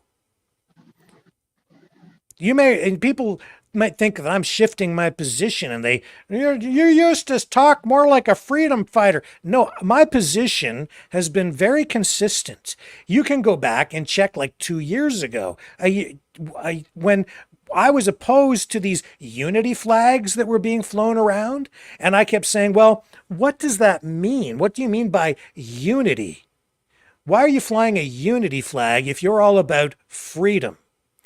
Unity can be fine, but what are you uniting behind? And I was never able to get an answer out of the people who were promoting this idea of unity. Well, we just need unity. What does that mean? They don't want to tell you. Do you know why they don't want to tell you? Because it's collectivism. And they don't want to admit that. It's communism. When they say unity, they mean communism. Yeah. That's what it is. So and there's no freedom in that. Changed. What's that? It's another word changed. Which is what the people on the progressive left do all the time. They play word games with pronouns, the he, she, I'm, the, it, what, do. I don't even understand it. They just manipulate the words. They change Jew to Zionist. They change capitalism to corporate. It's all code. You have to learn the lingo if you're going to be part of the progressive left. And as you're indoctrinated into it, what happens is you don't understand the language. They're selling you something that you don't fully understand because you don't understand that they're selling you this idea in code. And it sounds very virtuous. Sounds like it's the kind of, they appeal to people on an emotional level and exploit people with a heart. But then in the end, once you're kind of indoctrinated into it, then they kind of reveal their hand. But by that time, it's too late because they've torn everything down and they've taken everything over. And was Elon on the podcast that we were showing earlier that was saying that most of those students doesn't know much of what they are chanting around and what they are saying. Oh, see, there we go. So we're making some progress. Joe, see? Unity is globalism, right? Exactly. So you see how this convergence happens? Isn't that weird? How suddenly, like, I agree. Yeah, unity is globalism. I would say unity can work depending on what you're uniting behind. You could unite behind a particular cause. And I would very much encourage people to get unified behind a cause of individual rights and freedoms, constitutionality. I would encourage people to do that. You can be unified and work toward a common goal. But if the overall goal is just unity, that's collectivism. And that, in my view, is very dangerous because we've seen through history that ultimately it just doesn't work. It, by its very nature, it is authoritarian, it is coercive, because the only way to make a collectivist society work is through coercion. If you're going to take someone's property and redistribute it to affect equity and equal outcomes, you can only do that through coercive manners, through confiscation. They have to take it from someone and then give it to others. So automatically, you're using force against people with the threat of either incarceration or worse. It's at the tip of a gun with handcuffs. Is if you don't comply, you're going to pay a price. Hand over your property. That's what it is. That's taxation. People will put up with that to a certain degree because in exchange for taxation, they expect representation and service from government. But when it goes beyond that, people begin to lose tolerance for it. And that's when it becomes dangerous. And that's where we're actually at. That, if you really drill down into it, these are the reasons we see the protests set on the streets. These are the reasons we see the disruption in our society, because things are out of balance already. And the people who are doing this to us are blaming free markets, capitalism. They're blaming individual rights and freedoms. They're telling us all that the reason that the pandemic was a problem was because it was a pandemic of the unvaccinated. Mm-hmm. When in fact that wasn't the case at all. It was they lie and blame the problems that they create on other people, on particular groups and use them as scapegoats, whether it's the unvaccinated or the Jews or, you pick your group. But they'll pick it. And once they're done with that group, they move on to the next group. And if you think that you're immune, think again, because they'll come for you eventually when they run out of whoever it is that they're picking on at the time, because they're a bunch of authoritarian bullies. As you've seen on the campuses, when you show up and they say, you're not coming in here and we're not even going to talk to you because we don't like you. We don't like your politics. We don't like your skin color. We don't like something about you. We don't like the way you look at us. We don't like what you say, what you think, or we don't like something about you. So you don't get to come in. Or I don't have a real journalist pass. Right, or whatever they say, right? That they had said Says 2 days who? ago. And then they sit there and say, well, we got to get rid of NATO. We got to get rid of the West. They're the oppressors. I don't think so. I think we're looking at the oppressors right there. This is the problem. In my view, this is where the real problem lies today. And we've forgotten what our roots are. We've allowed them to take it away from us. And we need to get it back. That's the solution, ultimately, in my view. It's not communism and it's not fascism. It's not, the solution is certainly not rooted in hatred or bigotry or scapegoating or anti-Semitism or anti-Islamism, right? It's in opposing the radical forms of these political ideologies. It's about not going to the extremes. It's about getting back to our roots, the things that we predicated, what we built this country, Canada, what we built the United States, what we built the West on from the very beginning. Rational thought, liberty, freedom, not communism, not fascism, freedom. Real freedom, not like fake freedom from communists where they put people out into a field with, AK-47s and say, you're a freedom fighter now, when you're actually fighting for collectivism, which is not about your freedom as an individual whatsoever. It's about capitulation. It's about giving away your freedom as an individual for the collective, for the greater good. I'll die for the collective. No, that's not freedom. That's indoctrination. That's communism, and it doesn't work. It results in a lot of death. So I'll go on the street, look at the pro-Palestinian and get killed and become a martyr. What's Choosy saying? They really don't want us to talk about Lahaina and Josh Green as Knights of Lahaina, Choosy, Lahaina was a psyop, man. I'll put the challenge out there again. Anybody, and all this time, not one person has been able to produce the family of even one child that, the thousands of children that went missing because of the wildfires in Lahaina. No, because it didn't happen. Not that way. The fires happened, but the children that were kidnapped and blah, blah, blah, all the missing kids, go find me a relative. Find me anybody. There should be lots of them. Get me one. No, I know exactly what that was. That was a giant psyop. I was about to say a psyop. Not to see, and not to diminish the tragedy of the wildfires itself, but there's what really happened, and then there's all this propaganda crap that was put out there to scare people and radicalize people. I'm sorry, but that's the truth. And I talked about it on this program, and my challenge is still out there.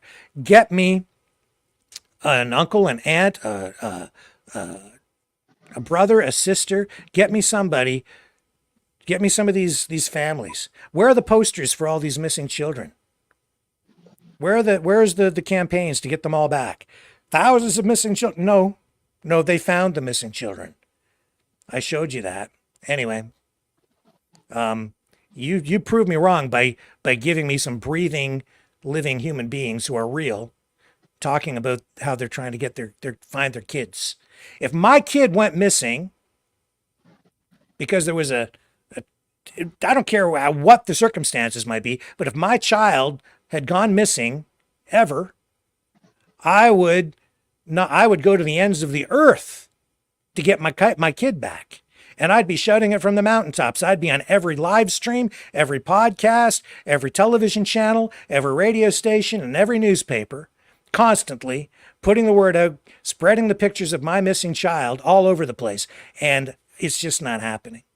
It's for the thousands of missing kids, they're awfully darn quiet because you know why? Because that whole thing with the Jewish space lasers and all that crapola, it just didn't happen that way.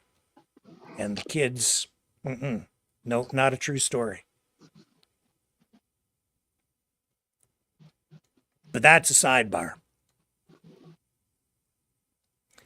And I sent someone to Hawaii and I had them look around. They were going to Hawaii and I asked them to look around, find me someone. They couldn't. I did send someone to Hawaii. I told you that. Didn't happen. The fires happened. The fire in that community happened, yes. But they couldn't find anyone to talk about the missing kids that were supposedly taken down into the Jewish tunnels. Didn't happen. It's a lie. I'm sorry to tell you, it's blowing up your heads, but that's the truth. Anyway, let's move on from that. That's in the past. Take a trip down there yourself. Right? You won't find it because it was all a bunch of bunk. It was all created online. Mm-hmm. So you know what, guys? Some meditation, go back inside yourself and find the truth. It's out there. You just have to find it. Choosy, he says, just because you sent somebody and they couldn't find anything doesn't mean that weird shit didn't happen and there's a timeline of weird shit happening. Yep, Choosy, a lot of the weird shit was all the weird crap that was created online. My friend, it was a psyop. Artificial intelligence was used to create videos, to create memes, to create a whole information campaign designed to just screw with people's heads. And a bunch of it too was designed to generate a lot of donations, people contributing money. There was a guy with a real estate channel thingy down there that flipped it around, and he was an opportunist who used it to generate a ton of money that people donated. I'm telling you, man. That's the weird stuff that happened. Yeah, there was weird stuff, but it was a fabrication. Or was he speaking with a British accent? I think one guy was, yeah. Yeah, I was following him for a time, and he was saying a few things about banks being bankrupt, but things were not always happening as he was saying. So. Anyway, Choosy, we can talk about it another night. We've got, we're on another subject here. But if you want to exile the Knights of Malta, and I do too, we need to make sure we're targeting the right knights, the evil knights of Malta. And some of them are embedded within our own government right now because they are under the influence of foreign governments. And we're seeing that with these CSIS reports here in Canada, with the public inquiries into that. We're seeing the results of that, and it's a serious, serious issue. We need to get to the bottom of that. Those are the Knights of Malta that we need to exile. We need to find out who the traitors are and purge them from our system, not tear the whole system down. If we tear this system down, everything will fall. That's what they want. That's what our adversaries want. They want us to destroy ourselves, and they're getting a lot of people to work in that way. So I would argue with Rick to say that there's probably a new Knight of Malta on the rise. Be careful not to adhere. It's lurky, I know. Raging Against the Machine says this government is bought and paid for. Well, we need to purge the Liberal government, that is for sure. And yes, some of these politicians, some, not all, some of the politicians are bought and paid for. No question about it. Absolutely. And I don't know how many. I don't know how deep it goes, but we have to get to the bottom of it. The thing is, our system is set up to self-correct, and we're beginning to see that self-correction take form. because we do have this public inquiry. We are seeing these investigations. This information is beginning to come out. It is being rooted out. We have an opportunity to purge the system of this cancer. That's what we need to do. That's the solution. It's not to tear everything down. Yeah.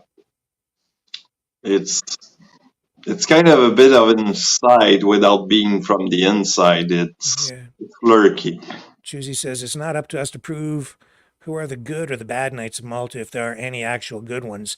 That needs to be demonstrated by the proper authority that we should ask for. Fair enough. I mean, we can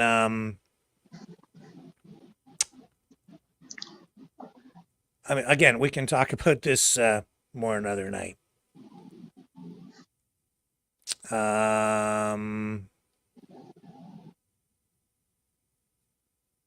Anyway, where were we? Let's take a little break here. I'll regroup with my thoughts because we kind of got sidetracked there.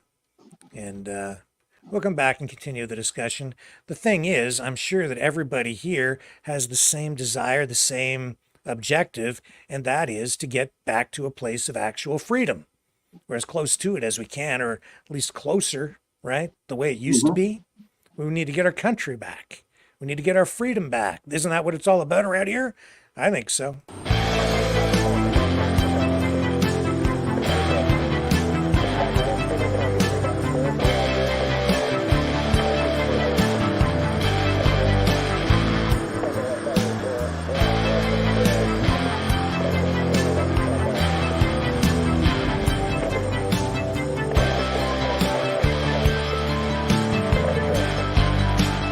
Maverick News. Fighting for freedom.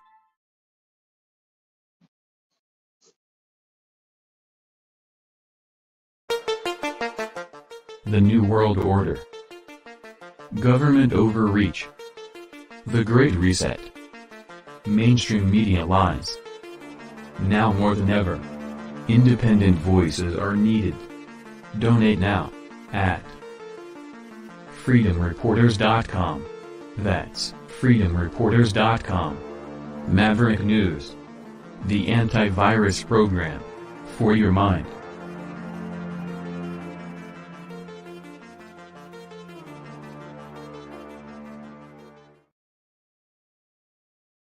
Okay, I'm back, and Dragon's off taking a little bit of a break, and we can continue our conversation here. You know, there's another aspect to this too, and I wanted to talk about this the other night. It's about these masks. You know, during the pandemic, I think we were largely conditioned to start wearing them, and, well, I know we were conditioned to start wearing them, but it's been a problem. And I think these masks, and I'm sure Dragon will have something to share with this when he gets back to join us, and I see him arriving again. There he is. So I'm just talking about these masks, Dragon, and masks during the pandemic. Mm-hmm. Everybody kind of conditioned to see them as being something normal and desirable, right? But what we've been seeing during these protests is the use of masks to hide identity during the commission of crimes, acts of vandalism, as we saw at McGill. Was it last night? 2 nights ago. 2 nights ago? Yeah. Smashed windows, protesters going through the streets. When we see them, and this has been the case in the United States in many cases, where monuments have been defaced. The perpetrators of these crimes are wearing masks. We need, in my opinion, this is one of the solutions that I've come up with to a lot of our problems with these violent acts in the streets and even online.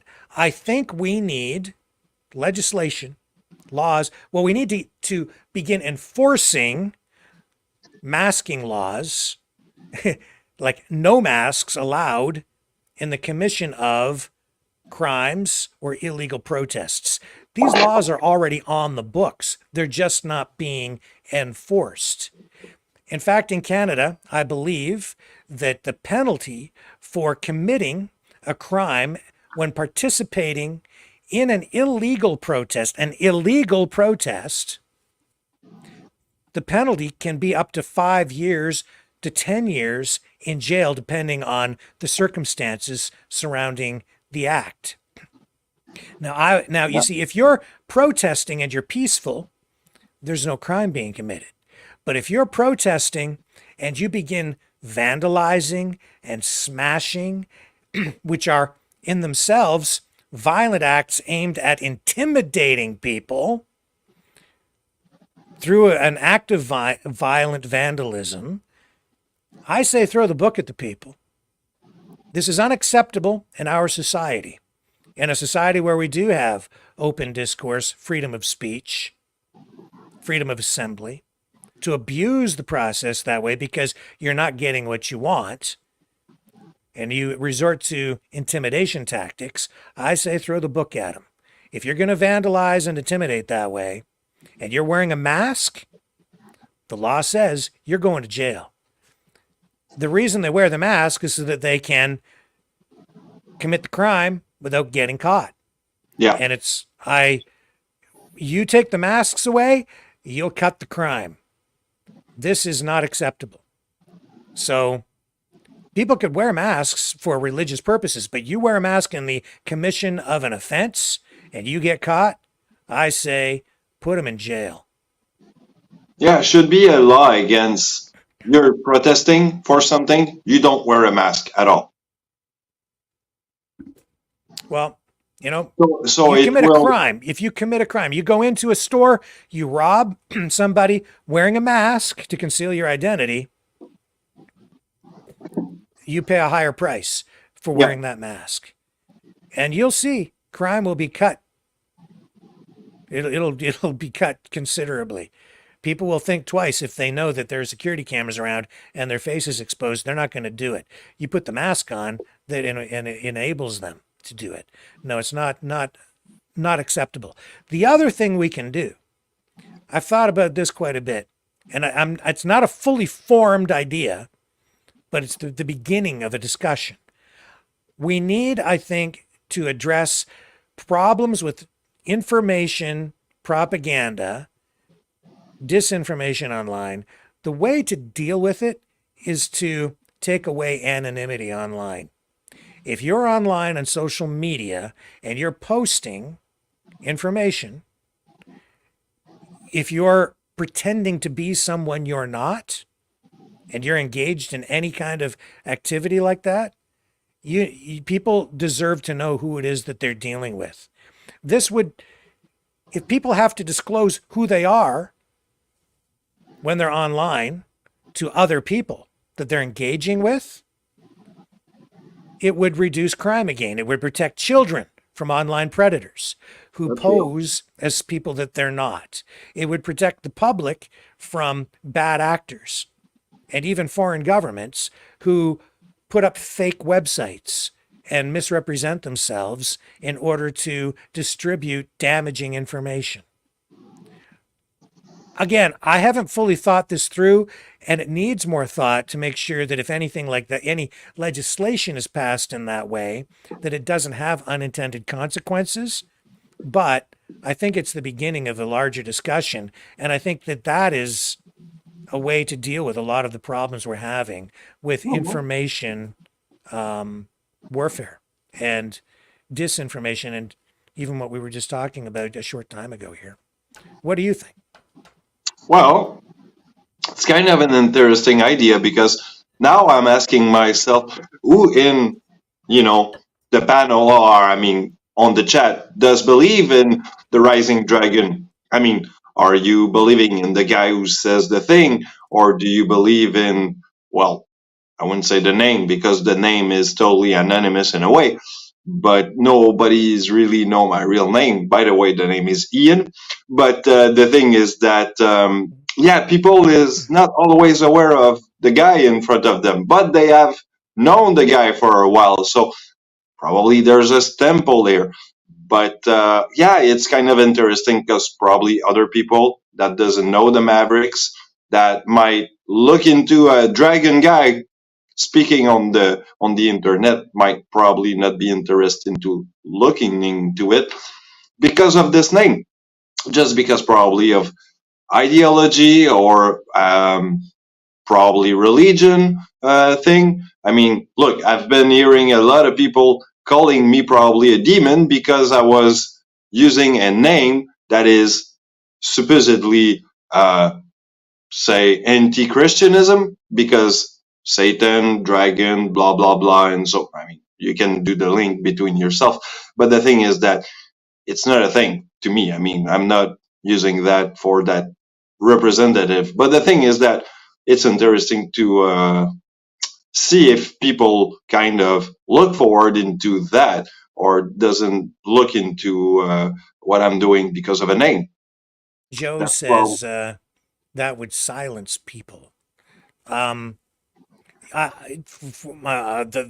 would say the only people that it would silence is people who want to say things that aren't true or say things that are inflammatory. That, you know, if you're not willing to stand behind something you say and let people know that you're saying it, then then how much value does it have anyway?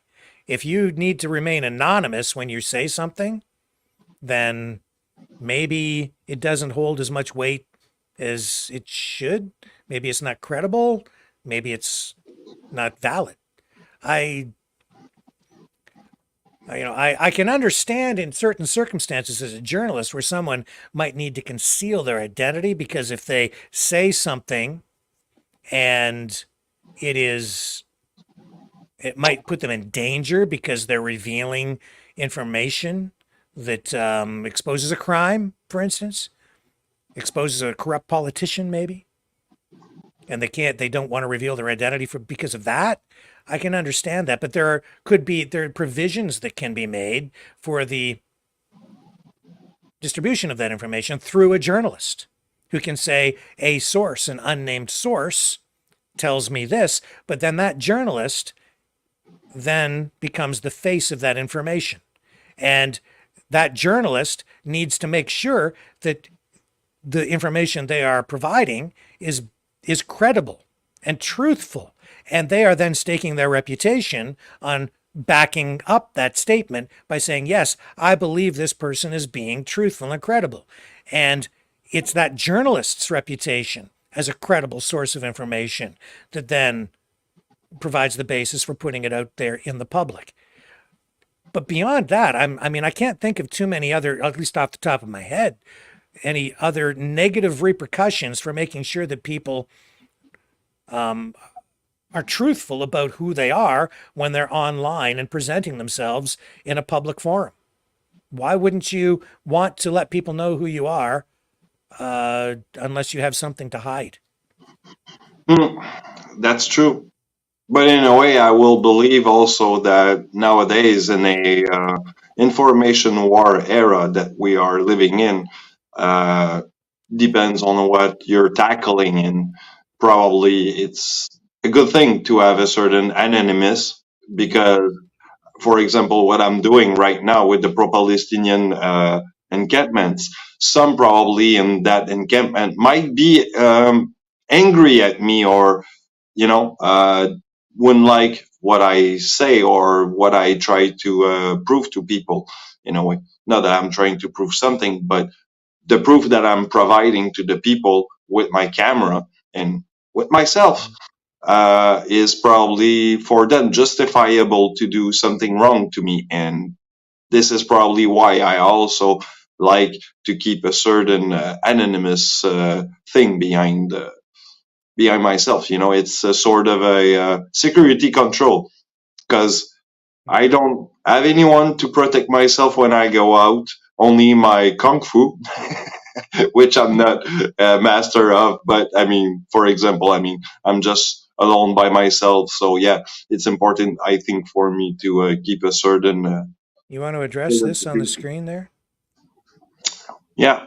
Are you ashamed of using your real name now that you're a Rick Go to Montreal correspondent? Same goes with Laurie Spencer. No, I wouldn't say that I'm ashamed. Dragon stand for a ideology. Basically, It's a brand, is what it's it's a become. brand It's a also, but but you don't fake your name. You know, people know who you are.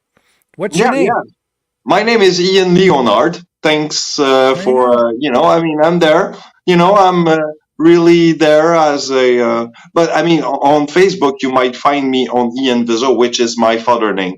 So yeah, this is a little memorial to my father because, well, he's passed away a long time ago, but my father always been behind me in a way. So yeah, spiritually, he's always around. So. Right. And I don't speak for Laurie Spencer, so you can ask Laurie Spencer any questions about that you want, but take it to her. But why would I be ashamed? No, dragon actually stand for a thing. If you go into the Oriental mentality or ideology, um, well, it stands for force of nature. It's a force of spirituality, and also, a dragon wouldn't attack just because, right? A dragon is I will call that the measurement of wiseness of one person. So, it represents wiseness. Joe's asking me if I think censorship is good. Generally speaking, no. I'm not in favor of censorship. I'm in favor of free speech. But I'm not in favor of malicious speech. I'm not in favor of people who just are provocateurs. I'm not in favor of somebody standing up in a theater and who just starts shouting to be disruptive. I'm not in favor of that. But I am in favor of giving people opportunity to express valid opinions and engage in public discourse and express a variety of views, as long as everybody gets to engage in that. People who, there's no serious discussion about free speech unless you're also talking, though, about where the limits of free speech need to be, because you can't have true free speech without making sure that everyone's right to free speech as individuals is protected. If you allow people just to say whatever they want, that may not be productive or helpful to society, because I don't think that it is helpful to society to let people just lie on purpose in order to affect a negative outcome. It's not false advertising, for instance, is a good example of that. If you misrepresent a product and tell somebody that it is safe, I think that should be potentially a crime when it's not. If you're selling somebody an unsafe product and you're advertising it and saying this is completely safe, but it's something that will actually kill you, I think that should potentially be a crime, a speech crime, right? So I don't believe in, just total freedom of say whatever you want. Express opinions, yes. Do you understand what I'm saying? So there have to be some limits to what people are allowed to say. Otherwise, you're potentially putting the public at risk, putting other people's rights at risk. My mom used to say, always be equilibrate, use the equilibrium around you. Okay. You can be on one side, you can be on the other side, but you always need to be on the middle just to make sure that you don't stumble too much on the other guy, be on your line. Yeah. Well, Joe says the problem is who decides what is malicious. It is indeed a difficult thing to navigate, right? And I think that's why our society largely has worked in the past, not as much, so much these days, because speech is being restricted more and more, both directly and indirectly, using legislation and non-legislative means to do that. But, I think our society has largely worked because we go out of our way, generally speaking, to make sure that people's free speech rights are protected in our society. And we're seeing that even on campuses right now. I would argue that even as these protesters commit certain offenses, bylaw offenses, break other laws where they're occupying space illegally in the commission of their protest, it becomes kind of a gray area. They are sort of breaking the law, but we still allow them to stay there because we want to make sure that we don't violate their right to free speech or right to protest or right to freedom of expression. So we tolerate it even beyond a point where laws are being broken because their right to free speech and freedom of expression trumps the need to enforce certain laws at certain levels. And so that's why our society generally does work. But then at a certain point, these things, you have to find the right balance. And that's where after 3 months of a protest on the front lawn of a university campus where other people's rights are being violated, freedom of movement, freedom of assembly, like you can't come in here, we're not going to let you, these kinds of things. Finding the balance, it's a difficult thing. But generally speaking, I think we do err on the side of protecting freedom of speech. Yeah. But yeah, a difficult thing to navigate. In about 3 weeks from now. On the McGill campus. Steve says it's really simple why so many are acting crazy. They're debased from a reality by associations to other ones who are all so undebased. I don't know. I don't quite sure. Yeah, me neither. I gotta probably think about this one. Quite the opposite, Joe. He says, I want to empower people to empower those that want tyranny. No. I want to protect people's rights to free speech. I'm all about free speech, and I just explained myself. Now, if you're taking from that I'm in favor of tyranny, no. If you think that free speech has to be in like total, that people can say anything they want, anywhere they want, anyhow they want, it doesn't work in a free society. Because we've experienced that even here in the chat, where some people, or in the call-in show, where they call in to sabotage the call-in portion of the program. It doesn't work. They have to have some limits in order to make sure that everybody has a voice, so that one person doesn't get to drown out all the other people, so that some people aren't misled. If say there's a certain medical product that they want to say inject into people's arms, I think that there has to be an obligation on the part of the provider of that medication to provide real information. And if the information they provide is not factual, then they should be held accountable for misleading people. Does that sound like I'm in favor of tyranny? Quite the opposite. If people are willing to lie about a certain product in order to get people to take it, then they should be held accountable for having lied about it. If I'm putting out a hypothetical. It's like a doctor, when they give you a certain medicine, they have to tell you the risk and the good risk of taking that medicine. Or, for example, you get a cancer for a reason. Well, they're going to tell you got that medicine, you got that option or that option. You got 3 options, for example, and those 3 options you got probably, you gotta look into the pro and cons of every situation here. And if the doctor doesn't tell you the right information right there, Rick will tell you right here, they are reliable of having some issues with someone who has not been provided the right options there. Yeah. And same goes to us.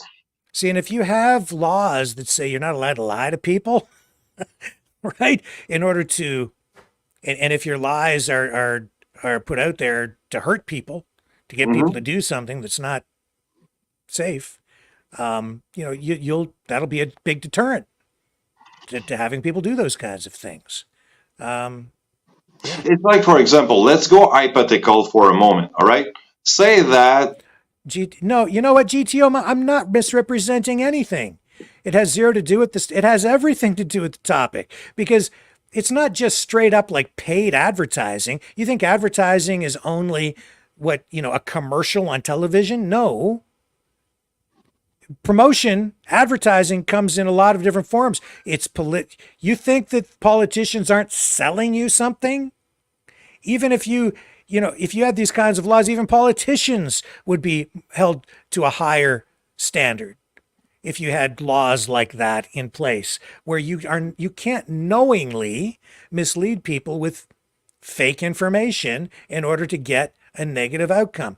Again, this is the formation of a larger discussion that I think needs to happen, because we're dealing with new technology, a new information medium in the form of the internet and artificial intelligence. There's a perfect example, actually, artificial intelligence. You can create videos, images that are so realistic now that you can create an entire alternate reality online to mislead people.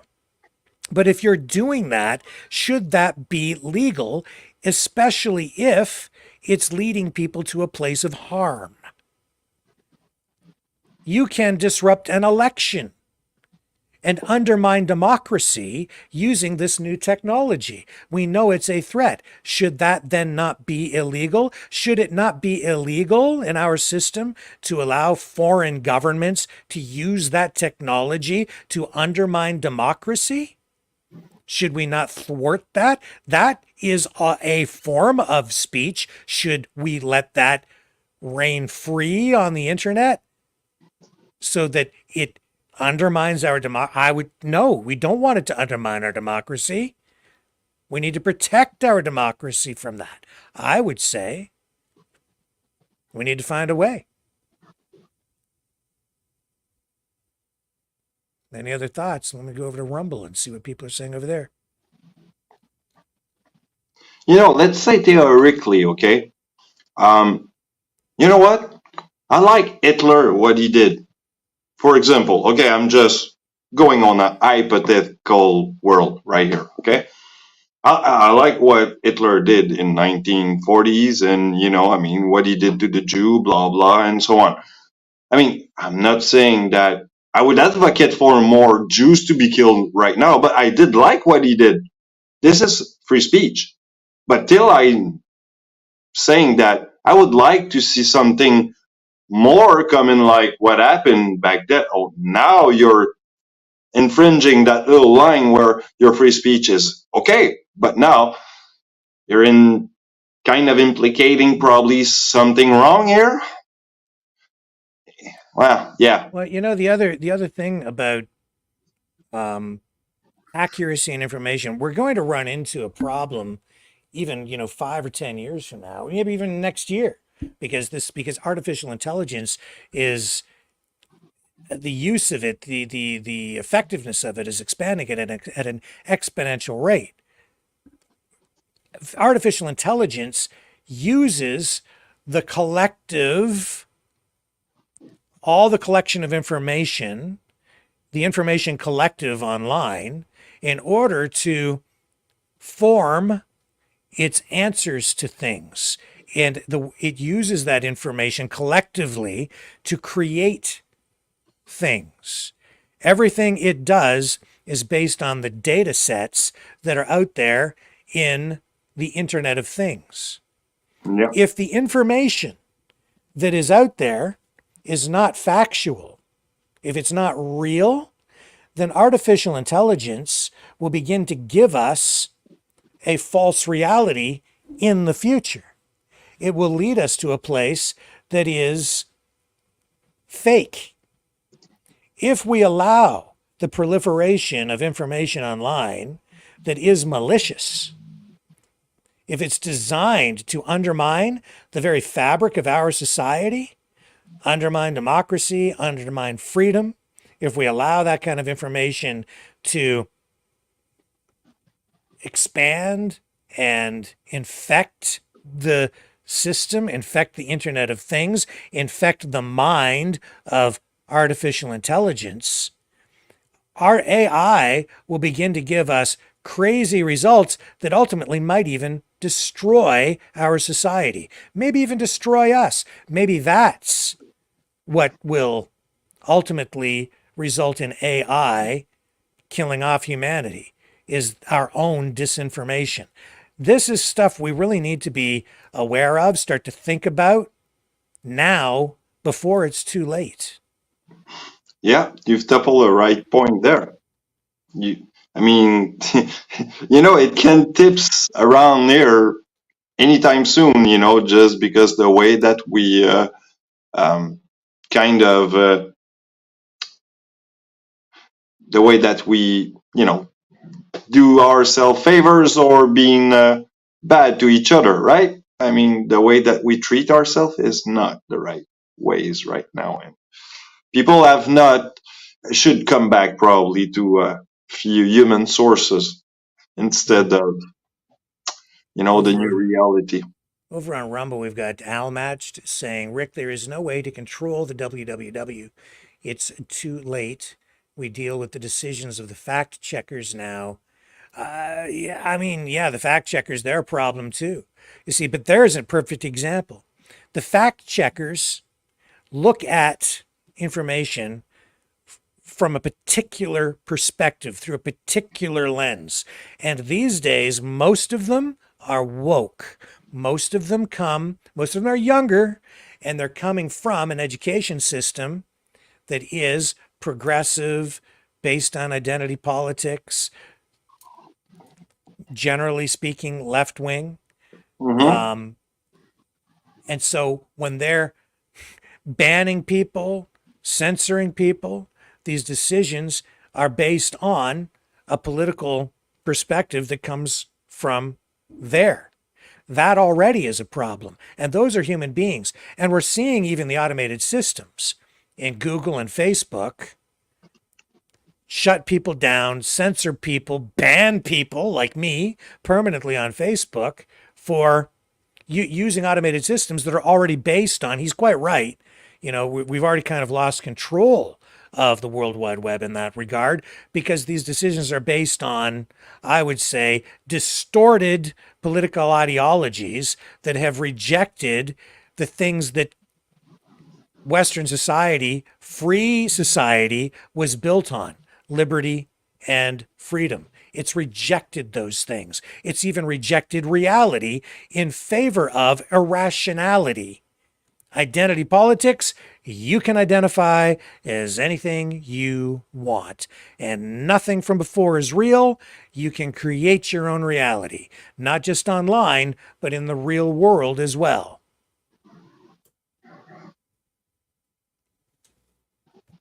I identify myself as a dragon, and my pronouns is something you can tell. But you know what?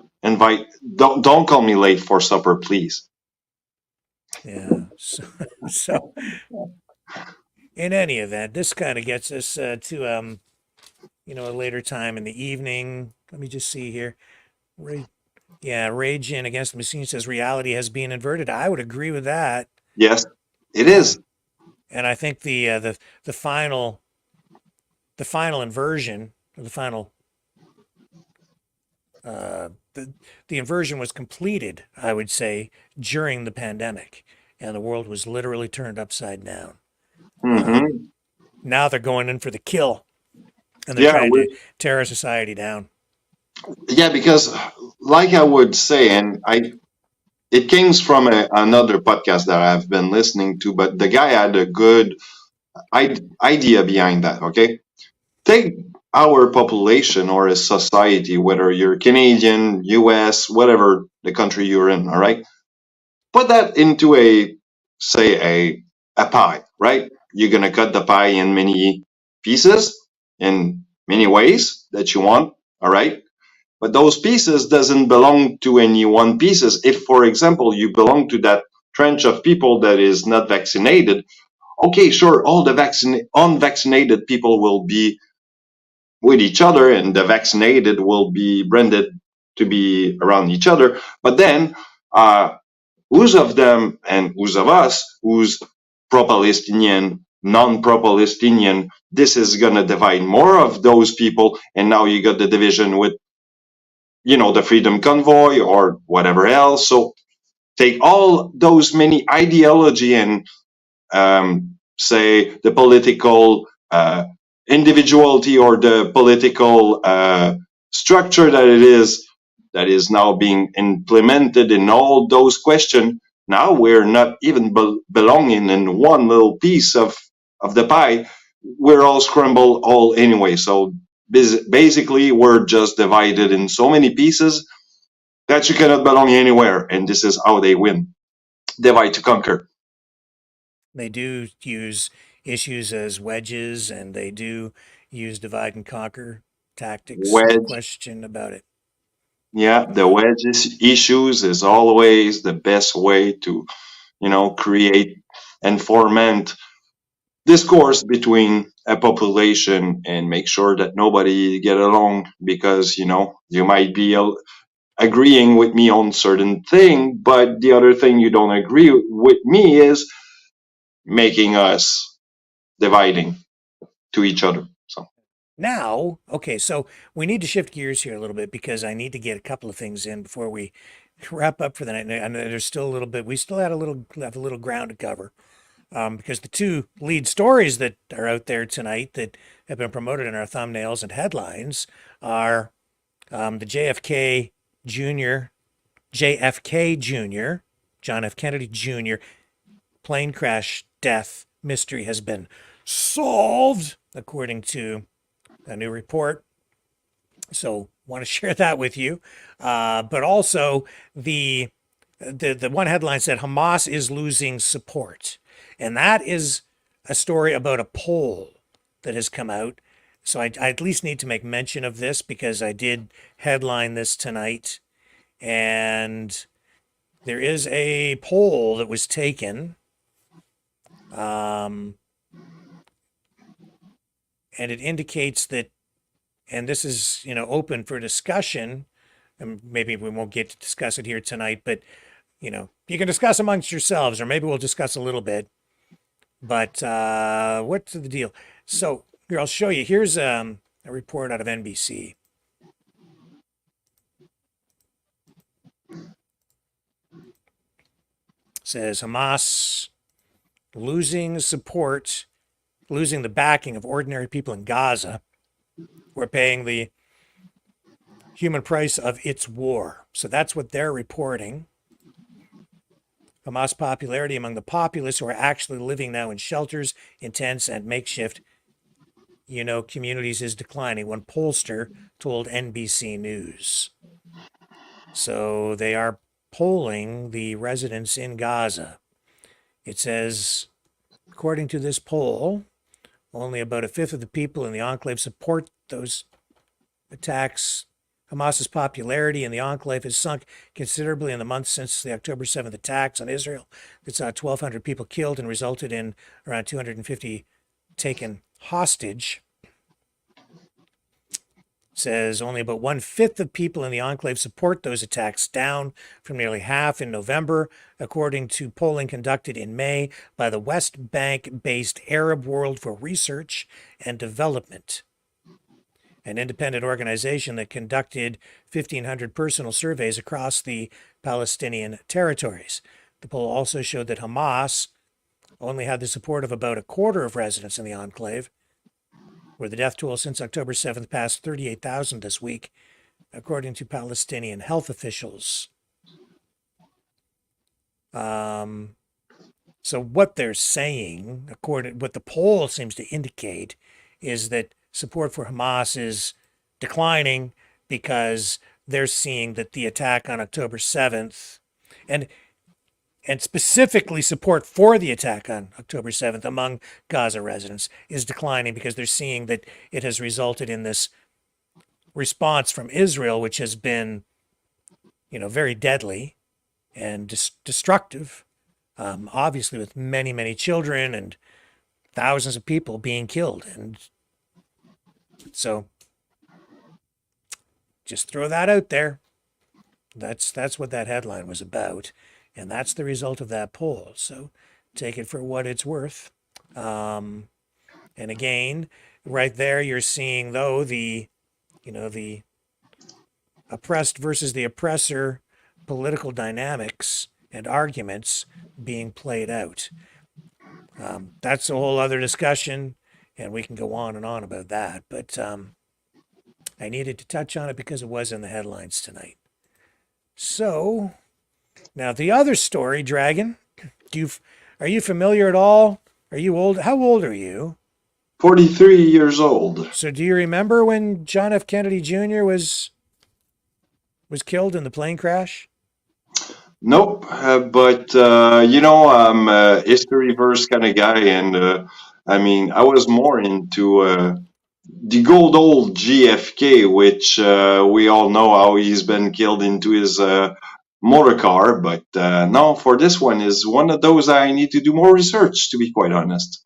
Yeah, speaking of JFK and the assassination of JFK, I've been like up close, I've touched the car that JFK was riding in when he was assassinated, the limousine. Mm-hmm. It was at the Henry Ford Museum, and I went over there many years ago, to do a story for television on it and for my automotive show. So we had that on our program long time ago. Yeah, I have to tell you, it was a strange experience just seeing it sitting there. But Wow. Anyway, but this story coming out of the National Examiner, and I think this is something that needs the Truespiracies treatment. Here we go.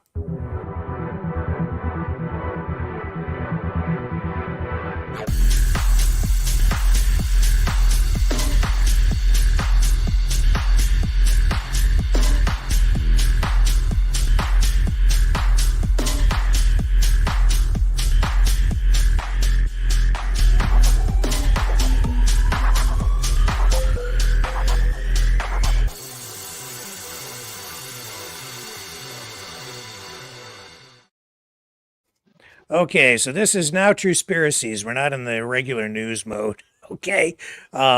Because around here, during the Truespiracies segments, we give you news that is so real, it's unbelievable.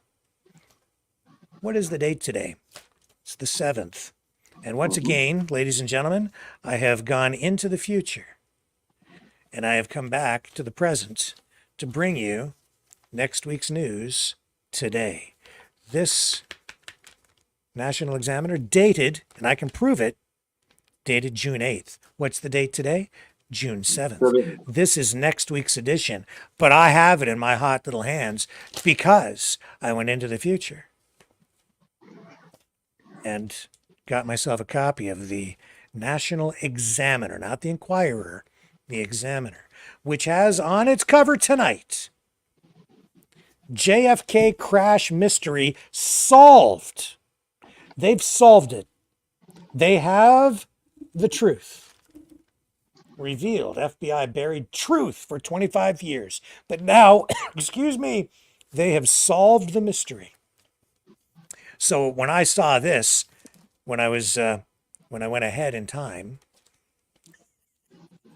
I thought, oh, gotta have that one. If they've solved it, we got to get the truth out. So I got myself a copy of next week's edition of the National Examiner. Here it is, revealed. JFK Jr.'s tragic plane crash, no accident. Explosive new details on the 25th anniversary reveal an FBI cover-up. Are you intrigued, Dragon? I am. Try to contain yourself. I know it's exciting to get the truth, but please. So what's this about? Of course, John F. Kennedy Jr. was the publisher of George Magazine, created that, which continues today. But shall I read the highlighted information here? You shall. It says, in a sensational twist that reads like a Hollywood thriller, insiders, who shall remain nameless, now claim that the tragic 1999 plane crash that claimed the life of John F. Kennedy Jr., his wife Carolyn Bessette, and her sister Lauren was no accident, which would suggest that foul play might have been involved.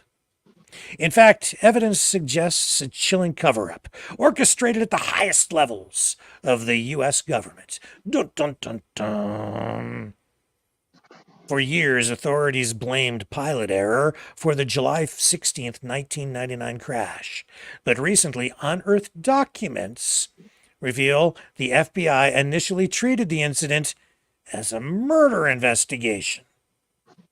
The shocking findings suggest a bomb may have been planted on Kennedy's Piper Saratoga, or that the aircraft was taken down by a weapon fired from a boat. But shortly after the sinister theories surfaced, the probe was suddenly and mysteriously shut down. Dun, dun, dun, dun. Are you intrigued? I am. Do you want more? I do. Wayne Madsen, a former consultant for the National Security Agency, that would be the NSA, who was hired by the George magazine editor to seek answers regarding the tragic 1963 assassination of his father in Dallas, says he and his investigative team knew, all in capital letters, KNEW, the hunky magazine publisher was a victim of foul play, and his demise was linked to his father's untimely death. Dun, dun, dun, dun. Are you still intrigued? I am, but there's a lot of connection going on now. Try to contain yourself. Calm down. Quote, we were all prepared to go down to the offices of George Magazine and meet with JFK Jr. to discuss the plan, says Madsen, who is calling for a new investigation into his death. Quote, he wanted to find out who killed his father, and money was really no object. After I heard he died, I just got a bad feeling and thought, they got him. At the time, I was told the FBI originally treated it as a murder investigation or possible murder, and then the NTSB, which is short form for National Transportation Safety Board, moved in, and that was the end of that. It became an accident investigation. It would be interesting to find out who issued that order. Dun, dun, dun, dun. Who did? I don't know who did. Are you still intrigued? I can tell you as an experienced journalist what's really going on here, but I will save my analysis until the end. Are you still intrigued? Shall we continue? Kennedy and his wife. Stop it! You're too excited. Calm down. Kennedy and his, because I know you want to know how they solved the mystery. They've solved it. This is truth.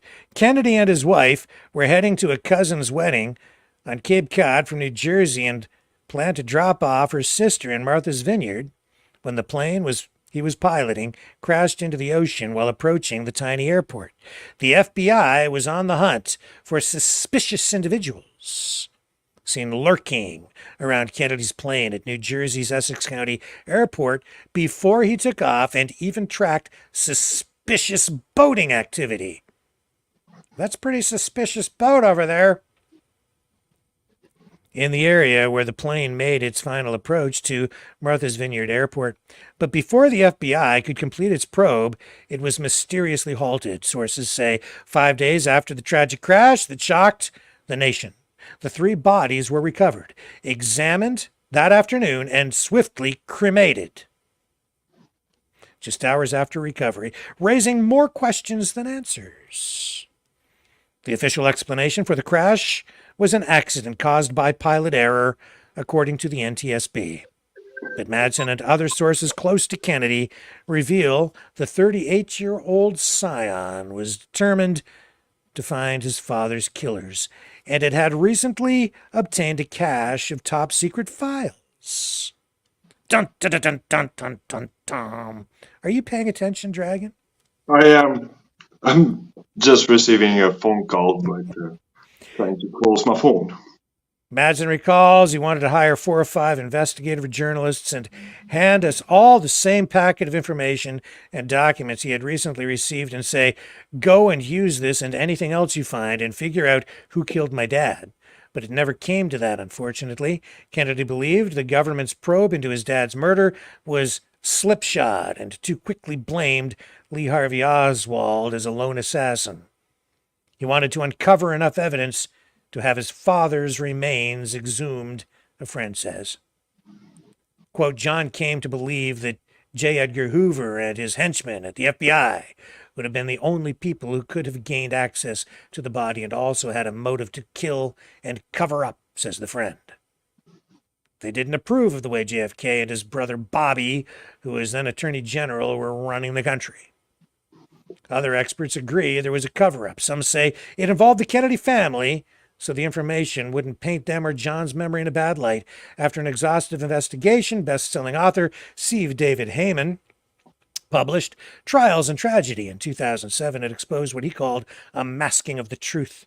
There's no question in my mind, having examined papers that were not released to the public, that there was a cover-up, says Heyman. Dun, dun, dun, dun, dun, dun, dun, dun. And to finish off here, it says, quote, I don't know why they sat on this material, but it wouldn't be the first time that a government agency has committed fraud or withheld information. So, well, they said they solved it, but it doesn't sound to me like it's actually conclusive. It sounds, again, like a theory. Well, I'm still having a lot of question here. Why would they cremate after just, retrieving the body instead of doing some kind of investigation on how the death rules and so on? Sorry, say that again. I didn't quite follow you. You want to know what? Well, when you retrieve a body, right, you're supposed to do some investigation. Forensic, an autopsy, you mean? Forensic autopsy. And yeah, I mean, why wouldn't they do that and cremate the body? I think they probably did. I think they did do an autopsy. Oh, they did? Okay. Let me ask, let me just Google that. Did they do an autopsy? I have to make sure. A lot of time has passed since that day. Did they do an autopsy on JFK Jr.? On the evening of July 21st, the bodies were autopsied at the county medical examiner's office and taken from Hyannis to Duxbury, Massachusetts, where they were cremated in the Mayflower Cemetery crematorium. Families announced their plans for memorial services the same day. I rest my case. They did an autopsy. My bad. Yeah. So, do you want me to tell you what I think is really going on here? Go ahead. They're cherry picking a little bit of information that is factual, but they are drawing you to an incorrect conclusion. I've covered more murder investigations in my career than I can remember. Like hundreds, literally, over my life. Anytime there is a death, something like this, a murder, a killing, anything, really any crime, investigators, when they're doing their job properly, have always indicated to me at the beginning of an investigation that they are looking at all all possibilities. Everything is on the table. They're ruling nothing out. That is the point here. So at the beginning of this investigation, as soon as JFK Jr.'s plane crashed, of course, we didn't know anything. Investigators knew nothing. So in order to begin their investigation properly, they don't want to go in with preconceived ideas. They don't want to go into the investigation prejudiced, self-prejudiced in any way. So they leave all options on the table, every possible scenario, including the possibility that he might have been murdered, including the possibility that may have been put forward at the time that someone may have fired something from a boat in the area to take the plane down, to shoot it down. Those were all things that were considered at the time, along with a variety of other options. Was it bad weather? Did that contribute to it? I remember there were many questions about that. Was there a malfunction, a mechanical malfunction with the aircraft? All of these things were considered. So it wasn't just that there was a murder investigation that was then shut down later. There was an investigation. There were investigations into the crash, and they were looking at all of these different possibilities. And then as they gathered evidence, they ruled out certain things because the evidence didn't support those possibilities. They realized that that wasn't the case for this, that wasn't the case for that. They came to the conclusion, based on the evidence that they had, that it was pilot error that resulted in the crash, based on the evidence available to them. So that's really what it is. So when they say that, yes, they say that it was in the beginning a murder investigation, that is true. But to then say that somehow the National Transportation Safety Board became involved and ordered the murder investigation shut down, that is not, that I would not say that that is a statement made in proper context. Not at all. It might be accurate. It's not contextually accurate. Over time, the murder, the possibility or the investigation into murder as a possible reason for the crash, like a bomb, that kind of thing, that was basically shown to be not a viable theory. And so the FBI, or the cops investigating it, came to the conclusion that it wasn't a bomb. They found the plane, they found the bodies, they didn't see any evidence of a bomb taking the plane down. They didn't see any evidence of it being a murder. That's the truth, I would say. And that is, but that's the way it goes with the Kennedy family. A million different theories and about conspiracies circulating around the Kennedy family and the tragedies that have befallen the Kennedy name. I do feel for the family, and I can't imagine how they even deal with life in a real way when everything about their existence following the JFK assassination has become surreal and an entry point for many people into a surreal world of conspiracy theories, which will never end, in my estimation, even if we get every last piece of factual information in terms of documents and testimony and whatever other evidence that might come out. It would never matter now. We'll never know the truth about many of these things. Well, the case is 60 or 70-year-old, right? So it's long gone, I think. And well, let's in the case put of JFK Jr., 25 years, but yeah, some cases are cold now. So Yeah. And a lot of people, believing that, and I hate to even say it, but a lot of people believing that JFK Jr. is still out there somewhere. And a lot of people are focused on what Trump is going to do when he names his running mate. In fact, some people thinking that this guy right here is going to be the guy because they think he's coming back. Whoa. But I just heard an explosion, guys. An Two explosion? explosions. I don't know what's going on, but there's two boom I just heard. Explosions. Yeah. In Montreal. In that direction. Okay. That kind of, sorry. Again. Okay, you know what? Yeah, I'm going outside, I think. That's not normal, guys.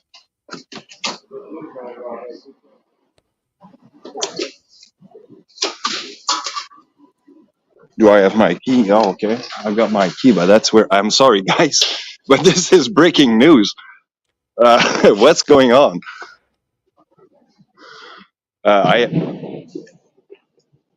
Did you heard that?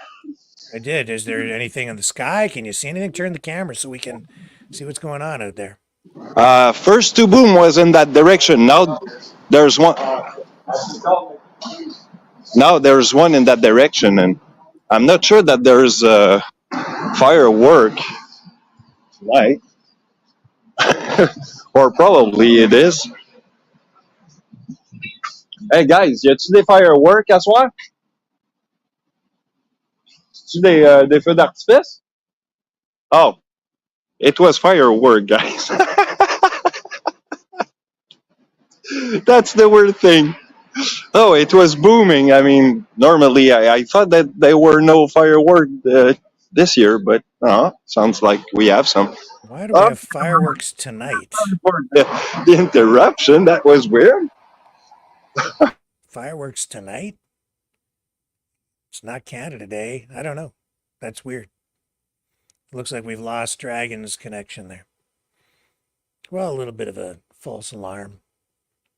He's in Montreal, by the way. I'll just pull him down until he reconnects. Anyway, that's what's going on with the JFK crash mystery. And I would say still unsolved. Well, solved maybe because if you think that what investigators came up with is the truth, then they solved it. If it was pilot error, that's the case solved. If they're suggesting otherwise, I would say that their evidence, they're going to have to do a little bit better than just some claims from people, and that's not conclusive evidence at all. But it fuels the Kennedy conspiracy theories even further. National Examiner.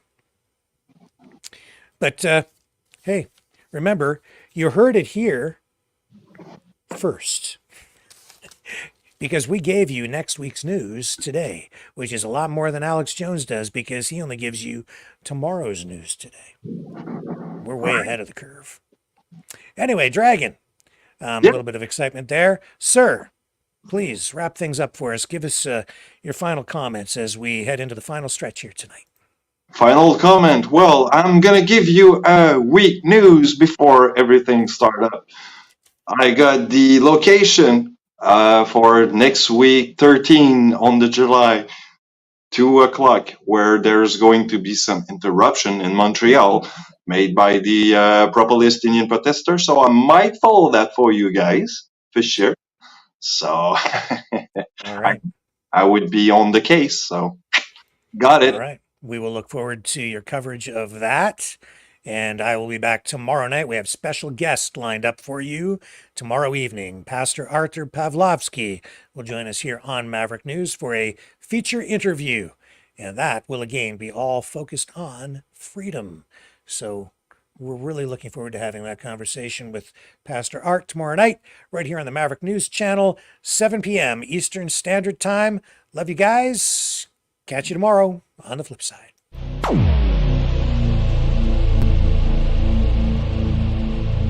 This has been a Maverick Multimedia production.